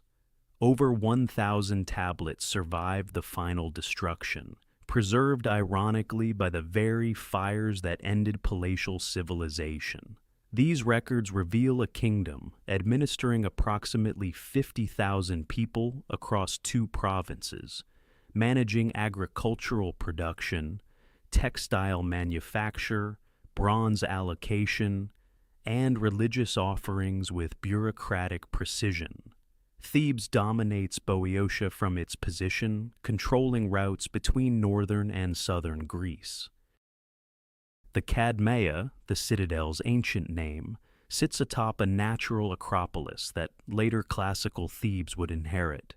Mycenaean Thebes rivals Mycenae itself in wealth and influence, its palace decorated with frescoes depicting processions of women bearing offerings, their elaborate costumes suggesting ceremonial importance. The Theban palace yields treasures confirming international connections: cylinder seals from Mesopotamia, lapis lazuli from Afghanistan, and objects bearing the cartouches of Egyptian pharaohs demonstrate Thebes's participation in Bronze Age diplomatic networks spanning the eastern Mediterranean. Cuneiform tablets found at the site suggest direct contact with Near Eastern powers, perhaps through diplomatic correspondence or commercial agreements. Orchomenos commands the Copaic Basin, its wealth legendary even in antiquity. The treasury of Minyas, a Tholos tomb rivaling the treasury of Atreus, displays carved ceiling decorations of spirals and rosettes unmatched elsewhere in the Mycenaean world. The Minyans, as later Greeks called Orchomenos' inhabitants, reportedly drained portions of the Copaic Lake through engineering works, creating agricultural land that supported substantial populations. Tiryns, though overshadowed by neighboring Mycenae, achieves architectural sophistication in its massive fortifications. The corbelled galleries within its walls demonstrate engineering mastery, their pointed arches distributing weight across massive limestone blocks. The palace complex, though smaller than Pylos, contains a megaron of comparable design, its painted floors depicting dolphins and octopi, reflecting maritime connections. These kingdoms maintain relationships combining cooperation and competition. Shared religious festivals, intermarriage among ruling families, and coordinated military expeditions suggest confederate arrangements. Yet each palace maintains independent administration, its own scribal archives, its own military forces. The Mycenaean world functions as a system of peer polities, none achieving permanent dominance over the others. Trade routes connect these centers to each other and to the wider Mediterranean.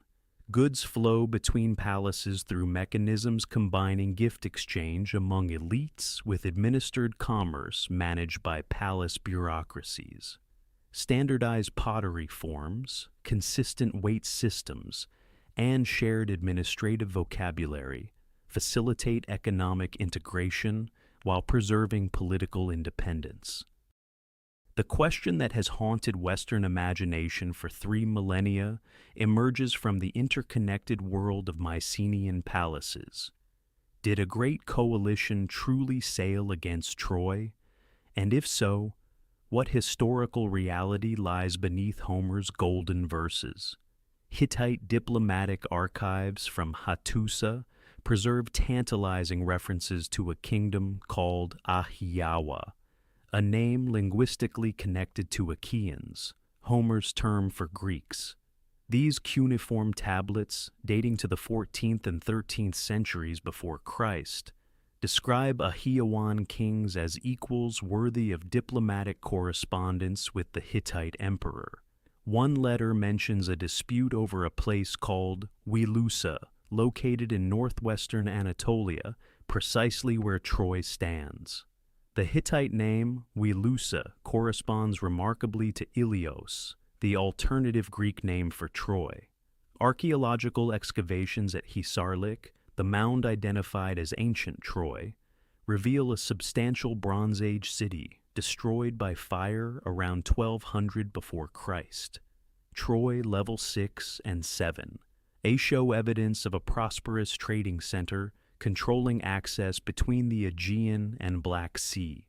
Massive fortification walls, large buildings, and imported Mycenaean pottery demonstrate connections to the Greek palatial world. The destruction layer contains arrowheads, unburied human remains, and signs of violent conflagration consistent with military assault. The Mycenaean world possessed both motivation and capability for such an expedition. Control of Trojan trade routes would secure access to Black Sea resources, grain, metals, horses. The palace economies documented in Linear B tablets organize precisely the kind of coordinated military ventures Homer describes. Chariot inventories, weapon distributions, and personnel rosters demonstrate administrative capacity for large-scale warfare. Yet, Homer's epic, composed centuries after these events, transforms whatever historical kernel existed into something far grander. The Iliad's 10-year siege, divine interventions, and heroic single combats belong to poetic tradition rather than Bronze Age military reality. Mycenaean warfare relied on chariot-borne aristocrats supported by infantry masses, not the stylized duels Homer celebrates. The catalog of ships listing contingents from across Greece may preserve genuine memory of coalition warfare, but specific numbers and heroes reflect bardic elaboration across generations of oral transmission. Hittite records mention a king named Alexandru ruling Wilusa, a name strikingly similar to Alexandros, Paris's alternative name in Greek tradition. Another tablet references conflict involving Ahiawa and a figure called Tawagalawa, possibly connected to the Greek name Eteocles.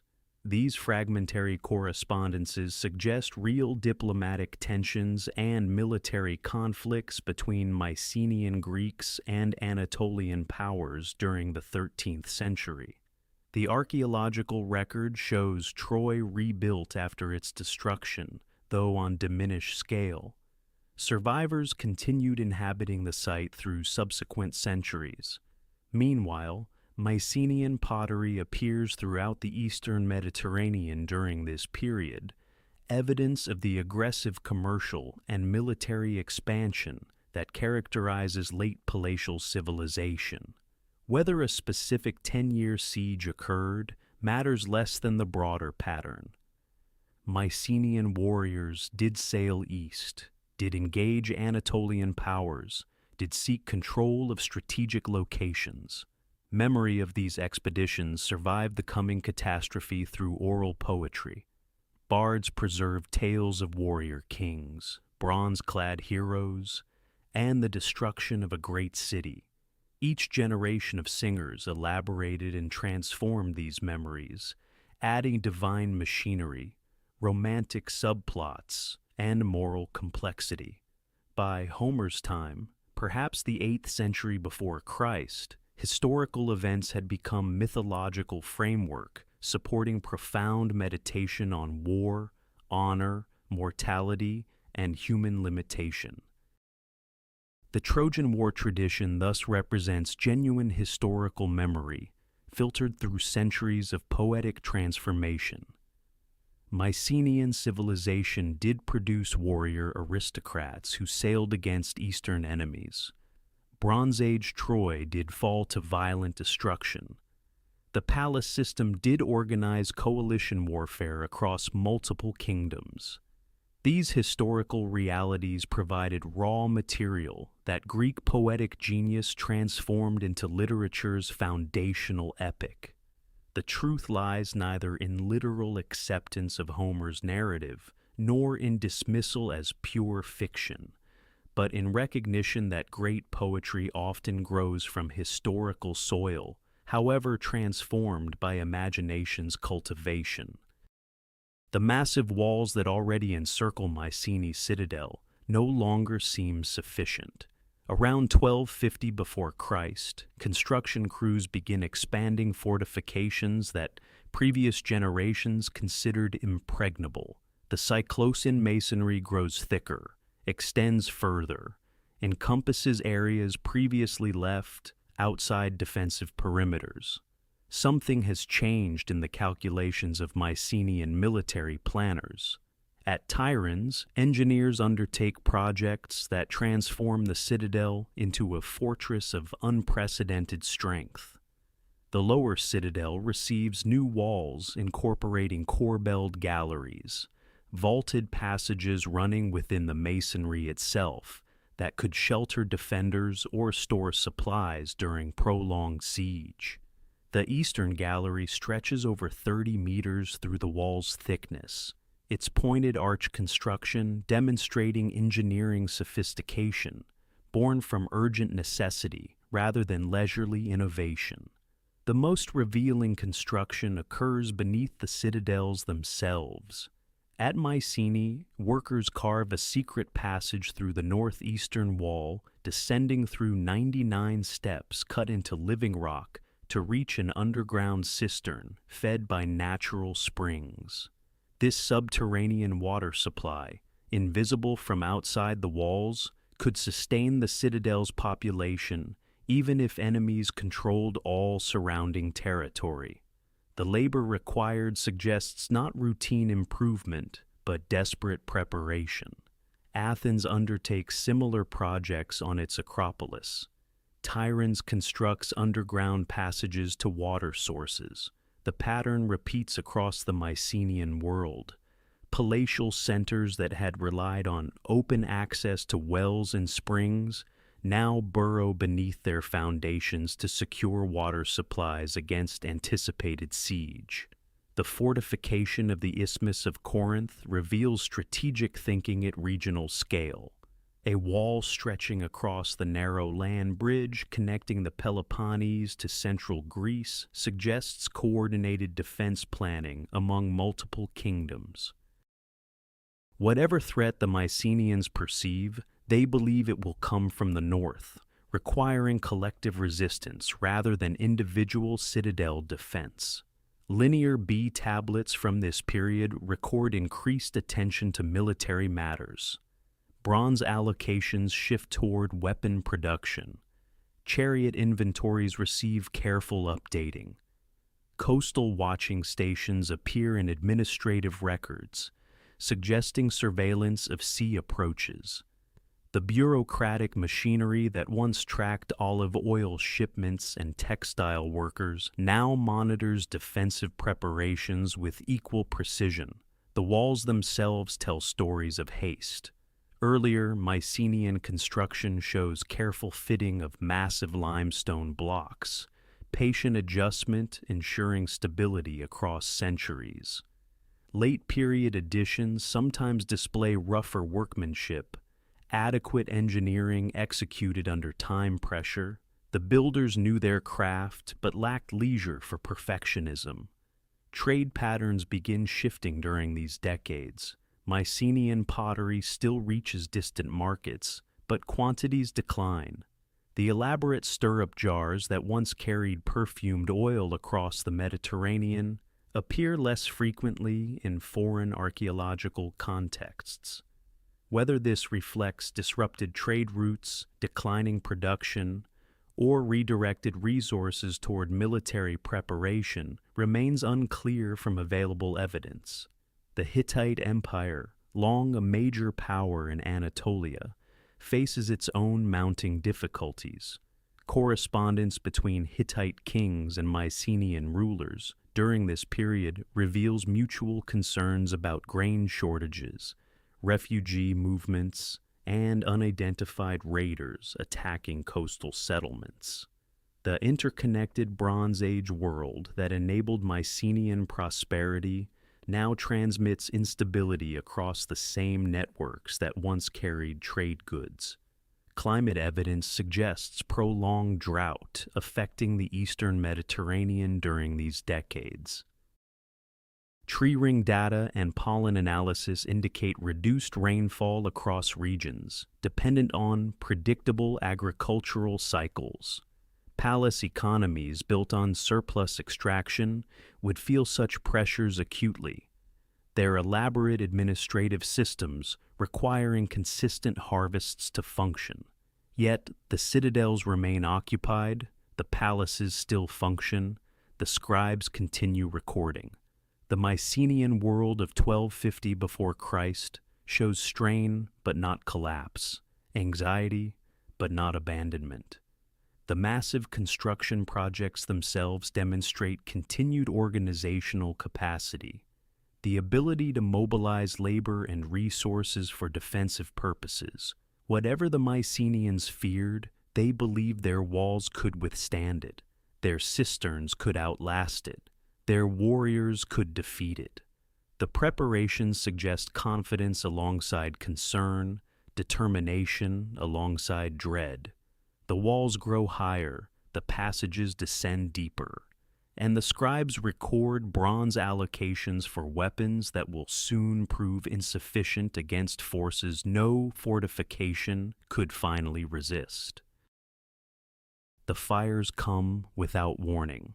Around 1200 before Christ, flames consume the palace at Pylos with such intensity that clay tablets bake hard in the inferno, preserving final administrative records that scribes never intended to survive. The conflagration spreads so rapidly that no organized evacuation occurs. Storerooms full of olive oil feed the blaze. Wooden roof beams crash through painted floors. The megaron where the wanax once received tribute becomes a furnace that melts bronze fittings into shapeless lumps. Archaeological excavation reveals the violence of that final night. Destruction layers show not gradual abandonment, but sudden catastrophe. Walls collapse inward. Ash deposits reach depths of several feet. The palace that administered thousands of workers, tracked hundreds of textile producers, and coordinated bronze distribution across an entire kingdom ceases to exist in a single terrible evening. The tablets themselves tell of preparations that prove futile. Final records describe watchers stationed along the coastline, rowers mobilized for naval defense, bronze allocated for weapons production. The scribes knew danger approached. Their last entries suggest urgent military preparations, the movement of personnel toward defensive positions, the organization of resources for conflict. Then the writing stops forever. Mycenae suffers similar devastation.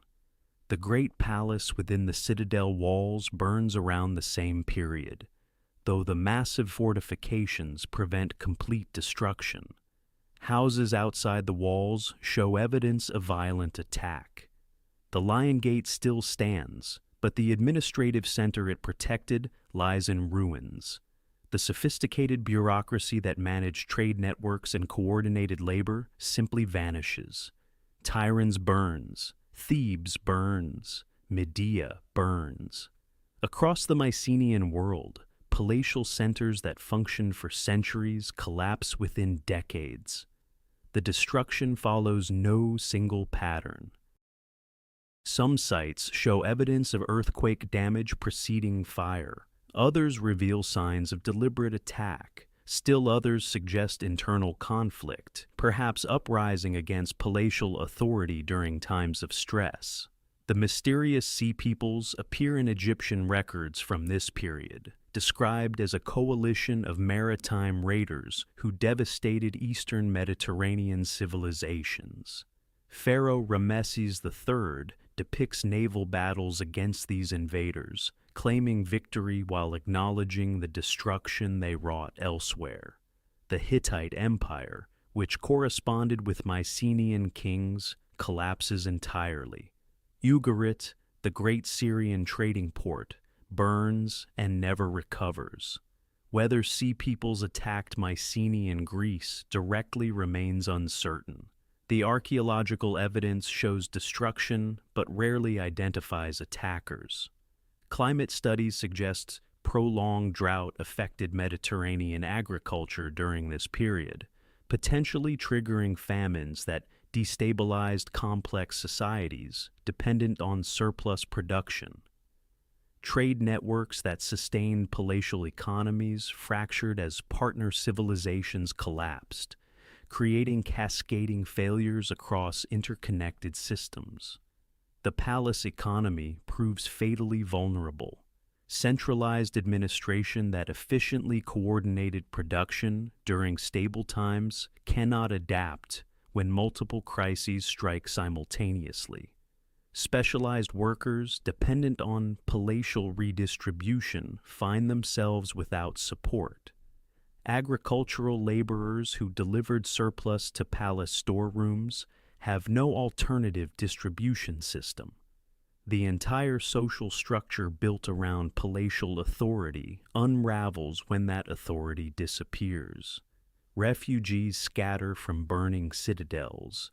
Some flee to defensible locations, establishing small settlements in remote areas. Others attempt to maintain reduced occupation within ruined palace complexes. The population of the Argolid Plain drops dramatically within generations. Villages that once supported palatial centers empty as inhabitants seek safety elsewhere. Linear bee writing vanishes with the scribes who practiced it. No one remains to train new generations in the complex syllabic system. Administrative knowledge accumulated over centuries disappears. The sophisticated record-keeping that tracked every sheep, every bronze ingot, every textile worker simply ends. Greece becomes illiterate and will remain so for 400 years. The collapse unfolds unevenly across regions. Some areas suffer immediate catastrophic destruction. Others experience gradual decline over decades. Certain sites show brief recovery attempts before final abandonment.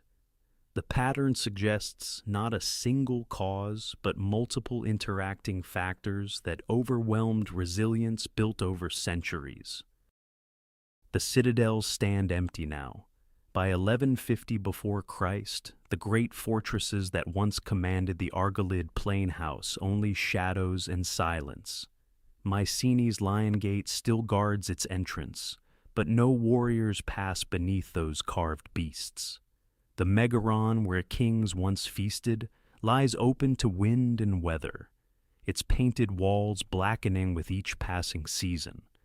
Tyrannus experiences similar abandonment. The corbelled galleries that once stored grain and weapons echo with emptiness. Rainwater pools and courtyards where no feet tread. The sophisticated drainage systems designed by palace engineers continue functioning, channeling water through channels that serve no purpose. Architecture outlasts the civilization that created it. Population dispersal follows patterns that archaeology can trace through pottery and burial practices. Some survivors move to defensible hilltops, establishing small communities that maintain fragments of Mycenaean tradition. Others migrate toward coastal regions, perhaps seeking escape routes should danger return. The Peloponnese loses perhaps half its population within 2 generations. Refugees carry what they can: bronze weapons, ceramic vessels, memories of better times. They established settlements that archaeologists call sub-Mycenaean, recognizable by pottery that continues earlier forms, but with declining craftsmanship. The fine painted designs that once adorned palace wares simplify into crude geometric patterns. Technical knowledge erodes with each generation that lacks proper training. The island of Cyprus receives significant migration. Mycenaean refugees bring their language, their pottery styles, their religious practices to this copper-rich island. Archaeological evidence shows new settlements appearing along Cypriot coasts during the 12th century. Their material culture unmistakably Mycenaean in origin. The Greek language survives here when it vanishes from mainland palaces. Other refugees scatter across the Aegean. Rhodes maintains Mycenaean presence. Coastal Anatolia receives settlers who will eventually become the Ionian Greeks of classical times. The diaspora preserves cultural elements that would otherwise perish entirely. Those who remain on the mainland adapt to diminished circumstances. The great Tholos tombs receive no new burials. Instead, simple cis graves suffice for the dead. Grave goods shrink from golden masks and bronze weapons to humble pottery and occasional iron implements. The hierarchical society that produced elaborate royal burials no longer exists. Iron gradually replaces bronze, not through technological advancement, but through necessity. The collapse of Mediterranean trade networks severs access to tin required for bronze production. Local iron deposits previously ignored become essential. Early iron tools prove inferior to bronze predecessors, but availability trumps quality when survival demands practical solutions. Settlement patterns shift dramatically. The fortified citadels that defined Mycenaean power prove unsuitable for reduced populations. Smaller communities cluster in valleys, practicing subsistence agriculture, rather than the surplus production that once supported palace economies. The specialized craftsmen who created fine metalwork and painted pottery find no patrons for their skills. Religious continuity provides one thread connecting collapse to eventual recovery. The gods worshipped in Mycenaean shrines persist in local cult practices. Zeus, Hera, Poseidon, Athena survive in oral traditions even as their temples crumble. The divine names preserved in linear B tablets will reappear centuries later in alphabetic Greek.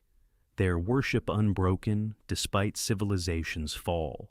Memory becomes the most precious inheritance. Bards who once performed in palace megarons now wander between villages, carrying stories of heroes and gods. The tales grow with each telling, historical kings transforming into legendary figures of superhuman prowess.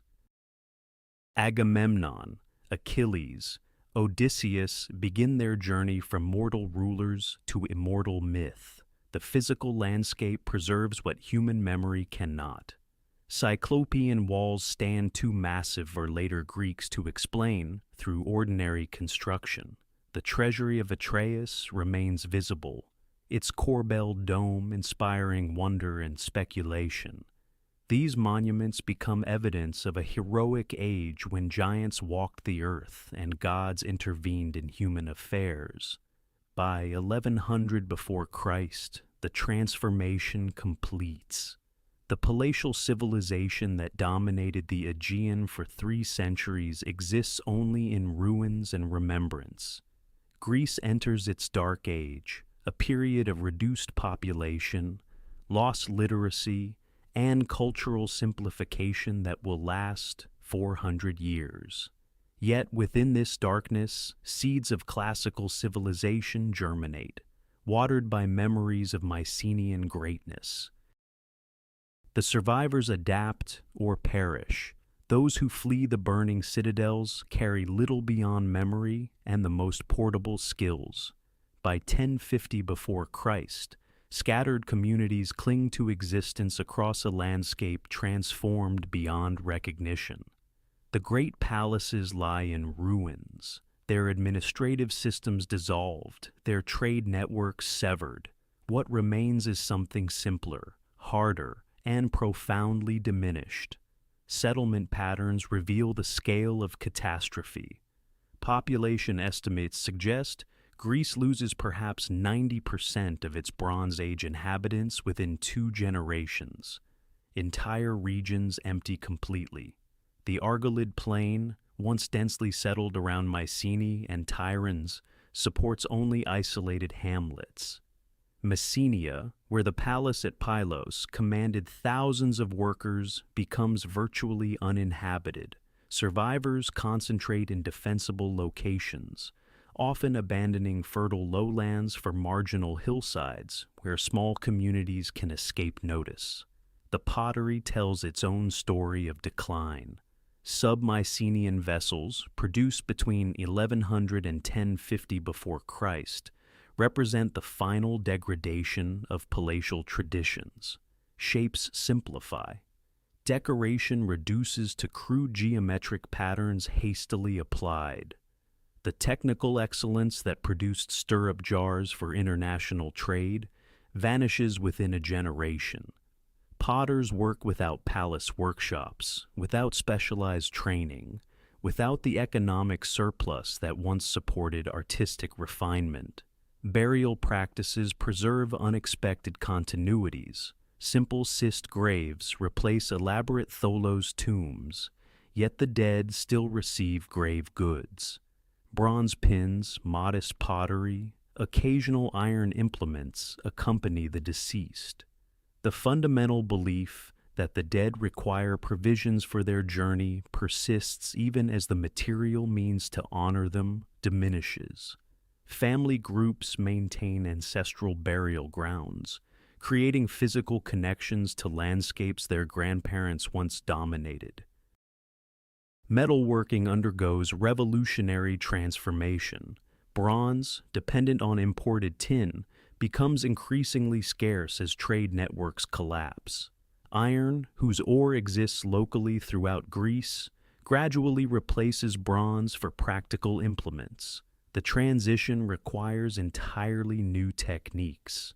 Iron demands higher temperatures, different forging methods, and novel skills that smiths must develop through experimentation. By 1000 before Christ, iron tools and weapons become standard, though quality remains inconsistent. Religious practice continues in simplified forms. The great cult centers fall silent, their priesthoods dispersed, their rituals forgotten. Yet worship persists at local shrines, often established at sites associated with Mycenaean ruins. Later, Greeks will venerate these locations as sacred to heroes and gods, unknowingly maintaining connections to Bronze Age religious geography. The names of deities survive in oral tradition, their attributes gradually evolving toward classical forms. Social organization contracts to its most basic elements. The elaborate hierarchy of wanaks, lawajadas, and palace officials disappears entirely. Village headmen and local strongmen replace centralized authority. Extended families become the primary social unit, their bonds strengthened by shared survival. The specialized occupations recorded on linear bead tablets, the perfume makers and chariot builders and bronze smiths, give way to generalized subsistence farming. Yet certain knowledge survives. Oral traditions preserve memories of the Great Age, stories of powerful kings and mighty warriors that will eventually crystallize into Homeric epic. Craftsmen pass technical skills to apprentices, maintaining diminished but unbroken traditions. Agricultural knowledge, accumulated over millennia, continues guiding planting and harvest. The Greek language itself persists, evolving through centuries of isolation but retaining its essential structure. The Dark Age is not uniform darkness. Some regions maintain higher population levels. Lefkandi in Euboea shows surprising prosperity around 1000 before Christ, its inhabitants constructing a massive apsidal building and maintaining contact with Cyprus. Athens claims continuous occupation, its Acropolis never entirely abandoned. These exceptions prove that survival was possible, that the catastrophe, however devastating, did not erase everything. 4 centuries of obscurity lie ahead. When literacy returns, when cities rise again, when Greeks begin recording their history, they will look back on this period as a heroic age of demigods and monsters. The reality was grimmer. Scattered survivors rebuilding from ruins, preserving fragments of a shattered civilization that would eventually flower into something entirely new. The darkness does not mean silence. Through 4 centuries of material poverty and political fragmentation, something precious survives. The songs. Around campfires in villages that barely remember the great palaces, wandering poets recite tales of a golden age when heroes walked the earth and gods intervened in mortal affairs. These singers carry the memory of Mycenaean civilization across the void. They are the Aoidoi, professional bards who inherit and transmit oral traditions stretching back to the Bronze Age. Each generation learns from the previous, memorizing vast catalogs of heroes, battles, genealogies, and divine interventions.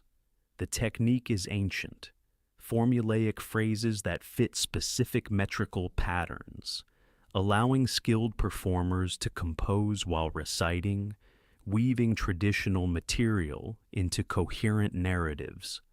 The language itself preserves Bronze Age echoes. When later Greeks hear these songs, they encounter words and grammatical forms that belong to no contemporary dialect. Phrases describing boar tusk helmets, tower shields, and bronze weapons reflect technologies abandoned centuries earlier. The geography of the poems maps onto Mycenaean settlement patterns rather than Iron Age realities. Pylos appears as a great kingdom, though its ruins lie forgotten beneath olive groves. Mycenae remains rich in gold, though its citadel houses only shepherds. The transformation from history to myth occurs gradually. Real events become legendary through centuries of retelling. A coalition of Mycenaean kingdoms attacking a wealthy Anatolian city becomes the Trojan War of divine heroes and decade-long siege. Historical Wanakes become Agamemnon, Odysseus, Achilles, figures larger than life yet carrying authentic Bronze Age titles and equipment. The palace bureaucracy that administered thousands of workers vanishes, replaced by heroic individualism suited to the simpler societies that preserve the tales. Around 800 before Christ, something remarkable happens. The Greeks adopt Phoenician script, adding vowel signs to create the first true alphabet. Within decades, someone begins writing down the oral traditions. The Iliad and Odyssey crystallize from centuries of fluid performance into fixed texts. Homer, whether single genius or convenient name for a tradition, shapes the material into coherent artistic wholes that will define Western literature. The poems preserve Mycenaean memory in amber. Descriptions of Nestor's cup match actual vessels found in shaft graves. The catalogue of ships reflects Bronze Age political geography.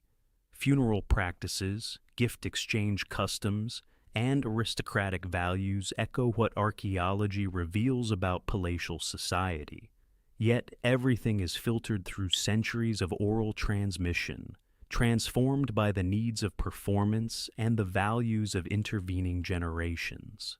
The Greeks who hear these poems in the 8th century before Christ believe them absolutely. They visit sites associated with the heroes, identify ancient ruins as palaces of legendary kings. The massive walls of Mycenae and Tiryns become proof that giants once walked the earth. Tholos tombs become treasuries of mythical dynasties. The past becomes sacred geography, landscape inscribed with divine and heroic meaning. This mythologized memory shapes Greek identity profoundly. City-states trace their founding to heroes returning from Troy. Aristocratic families claim descent from Homeric warriors. Religious festivals commemorate legendary events. The Mycenaean past, transformed beyond recognition, yet preserving authentic fragments, becomes the foundation of Hellenic civilization. The oral tradition accomplishes what linear B could not. The palace scripts recorded inventories and rations, administrative details that died with the bureaucracies that created them. The songs preserved what mattered to human hearts: glory, suffering, homecoming, the relationships between mortals and gods. Through the darkness of 4 centuries, poetry carried the memory of a vanished world into the light of classical Greece. The poetry carries its secrets for millennia, before anyone thinks to dig for proof. Classical Greeks walk past the massive walls of Mycenae and Tiryns, attributing their construction to the Cyclopes, one-eyed giants of mythology. Medieval shepherds graze their flocks among tumbled stones, unaware they tread upon palace floors where kings once feasted. The Lion Gate stands half-buried, its guardian beasts weathered but watchful, waiting for someone to ask the right questions. That someone arrives in 1876. Heinrich Schliemann, a German businessman turned obsessive archaeologist, descends upon Mycenae with Homer's verses memorized and absolute conviction burning in his heart. Where scholars see legend, he sees history. Where academics dismiss the Iliad as fiction, he reads it as a guidebook. His methods are crude by modern standards, his interpretations often wildly wrong, but his fundamental insight proves revolutionary. The heroic age was real. The shaft graves yield treasures that stun the world. Gold death masks emerge from the earth, their features frozen in eternal repose. One mask, with its distinctive beard and closed eyes, prompts Schliemann's famous telegram, claiming he has gazed upon the face of Agamemnon. The attribution is chronologically impossible. The mask predates any possible Trojan War by centuries. But the excitement captures something true. A civilization of extraordinary wealth and sophistication once flourished here, then vanished so completely that only poetry preserved its memory. Subsequent excavations refine what Schliemann's enthusiasm revealed. Arthur Evans at Knossos discovers linear B tablets in 1900, though their decipherment waits another 50 years. Michael Ventris, an architect with a gift for codes, cracks the script in 1952, revealing the tablets record an early form of Greek. The Mycenaeans suddenly speak again after 3,000 years of silence, their voices emerging from palace inventories and ration lists. Modern archaeology transforms understanding continuously. Ground-penetrating radar reveals buried structures. DNA analysis traces population movements. Climate studies illuminate the droughts that stressed palatial systems. Each season of excavation adds nuance to the picture. The Mycenaeans emerge not as Homer's demigods, but as something more remarkable. Real people who built a complex civilization, traded across seas, worshipped gods whose names survive in classical religion, then faced catastrophe with courage and ultimately succumbed. The legacy proves incalculable. Western literature begins with Homer's transformation of Mycenaean memory. Greek religion preserves deities first worshipped in Bronze Age shrines. The very concept of heroic struggle against fate, central to Western thought, crystallizes in stories of warriors who fought at Troy. When archaeologists lift golden masks from Mycenaean graves, they recover not just artifacts, but the foundations of civilization itself. Museums across the world now house these treasures. The National Archaeological Museum in Athens displays Schliemann's gold alongside linear B tablets and bronze weapons. Visitors stand before the so-called Mask of Agamemnon, gazing at features shaped 35 centuries ago.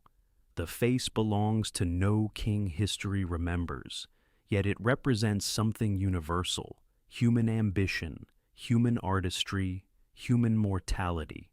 The Mycenaeans built their citadels to last forever.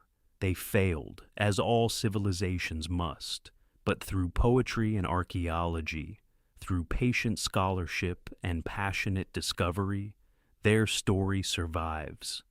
The lions still guard their gate, and the world still remembers. Thank you for journeying through 3,000 years of history with us.